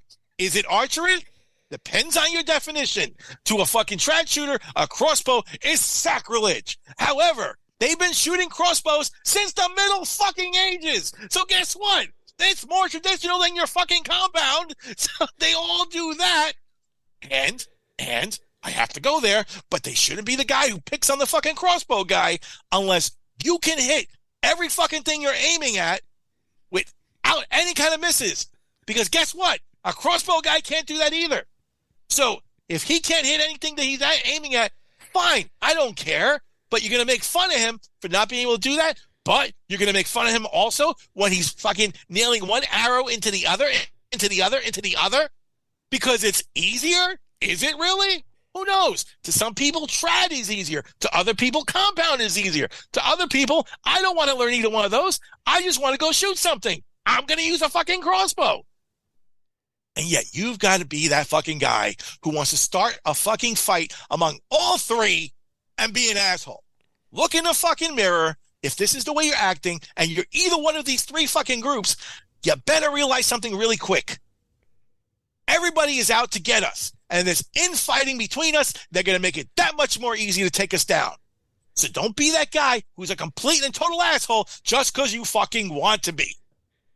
And if that's not good enough for you, then fuck off. I don't care. There, I said that. Now you happy? You know what? I don't care what your race, religion, colour, creed, sexuality is.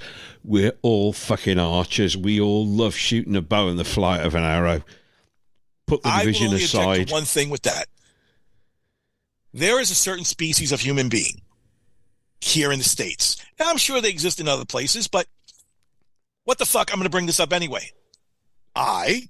Me, am not fond of a certain, how should I say this? Okay, I'm just going to put it out there. I'm not fond of yuppies and fucking hipsters, okay? And when I go onto the fucking range and I see some asshole strolling down into the range wearing fucking elf ears, okay, dressed like he's like out of something of the Lord of the Rings, because he thinks that that's how you should be dressed when you're shooting a fucking longbow or some of the bullshit they bought on Amazon, I get a little bit of fucking offended because they're making fun of all other archers, or they, even worse, think that this is what they should be fucking doing. You know what? So, well, I want to know. Like you say, I don't care about race, creed, or color. I do care if you're being an asshole and dressing like something out of the Lord of the Rings. What are hipsters going to do when the beard fashion goes out of phase? Because it's a lot harder to grow a personality. They have no fucking personality. And you know what I'm finding out about their kids? Because occasionally I get them here. Before I leave, I'm just going to say this. As a coach, I will teach anyone who's willing to learn. Yeah. No problem. However, these hipster kids, the second generation of these fucking morons who are out there, are such fucking idiots that they have no souls, they have no sense of humor, and they will not be coached by me, because every time I try to work with one of them, like, oh no, you have to wipe down their bow with all this and make sure no germs comes in contact with Buffy, because if it does, then we're going to have to sue you. We got an immune system by fucking eating worms and shoving rocks in our mouths and going outside and playing. Well, they can go and shove their Grey Poupon in their mouth and a rock up their ass, because I don't fucking care. I can't stand those fucking people. But this is what our world is coming to. Soft, crazy, overly sensitive people. And I don't go for any of that bullshit. You heard me say it here on a podcast / YouTube thing, whatever. I don't like that kind of shit. Lastly, the only thing I'm going to say is when I was growing up, there were prizes for first, second, and third. Okay? Yep. I teach my kids that. This participation trophy that they're giving out right now doesn't teach anybody to strive for anything. No. So I was so overjoyed to hear one of my kids, when she was 9, tell me, Coach, I just want to win. I said, well, you got second place. She goes, second place is just the first loser. First loser. I'm like, then you have the right mindset, and now she's a state champion.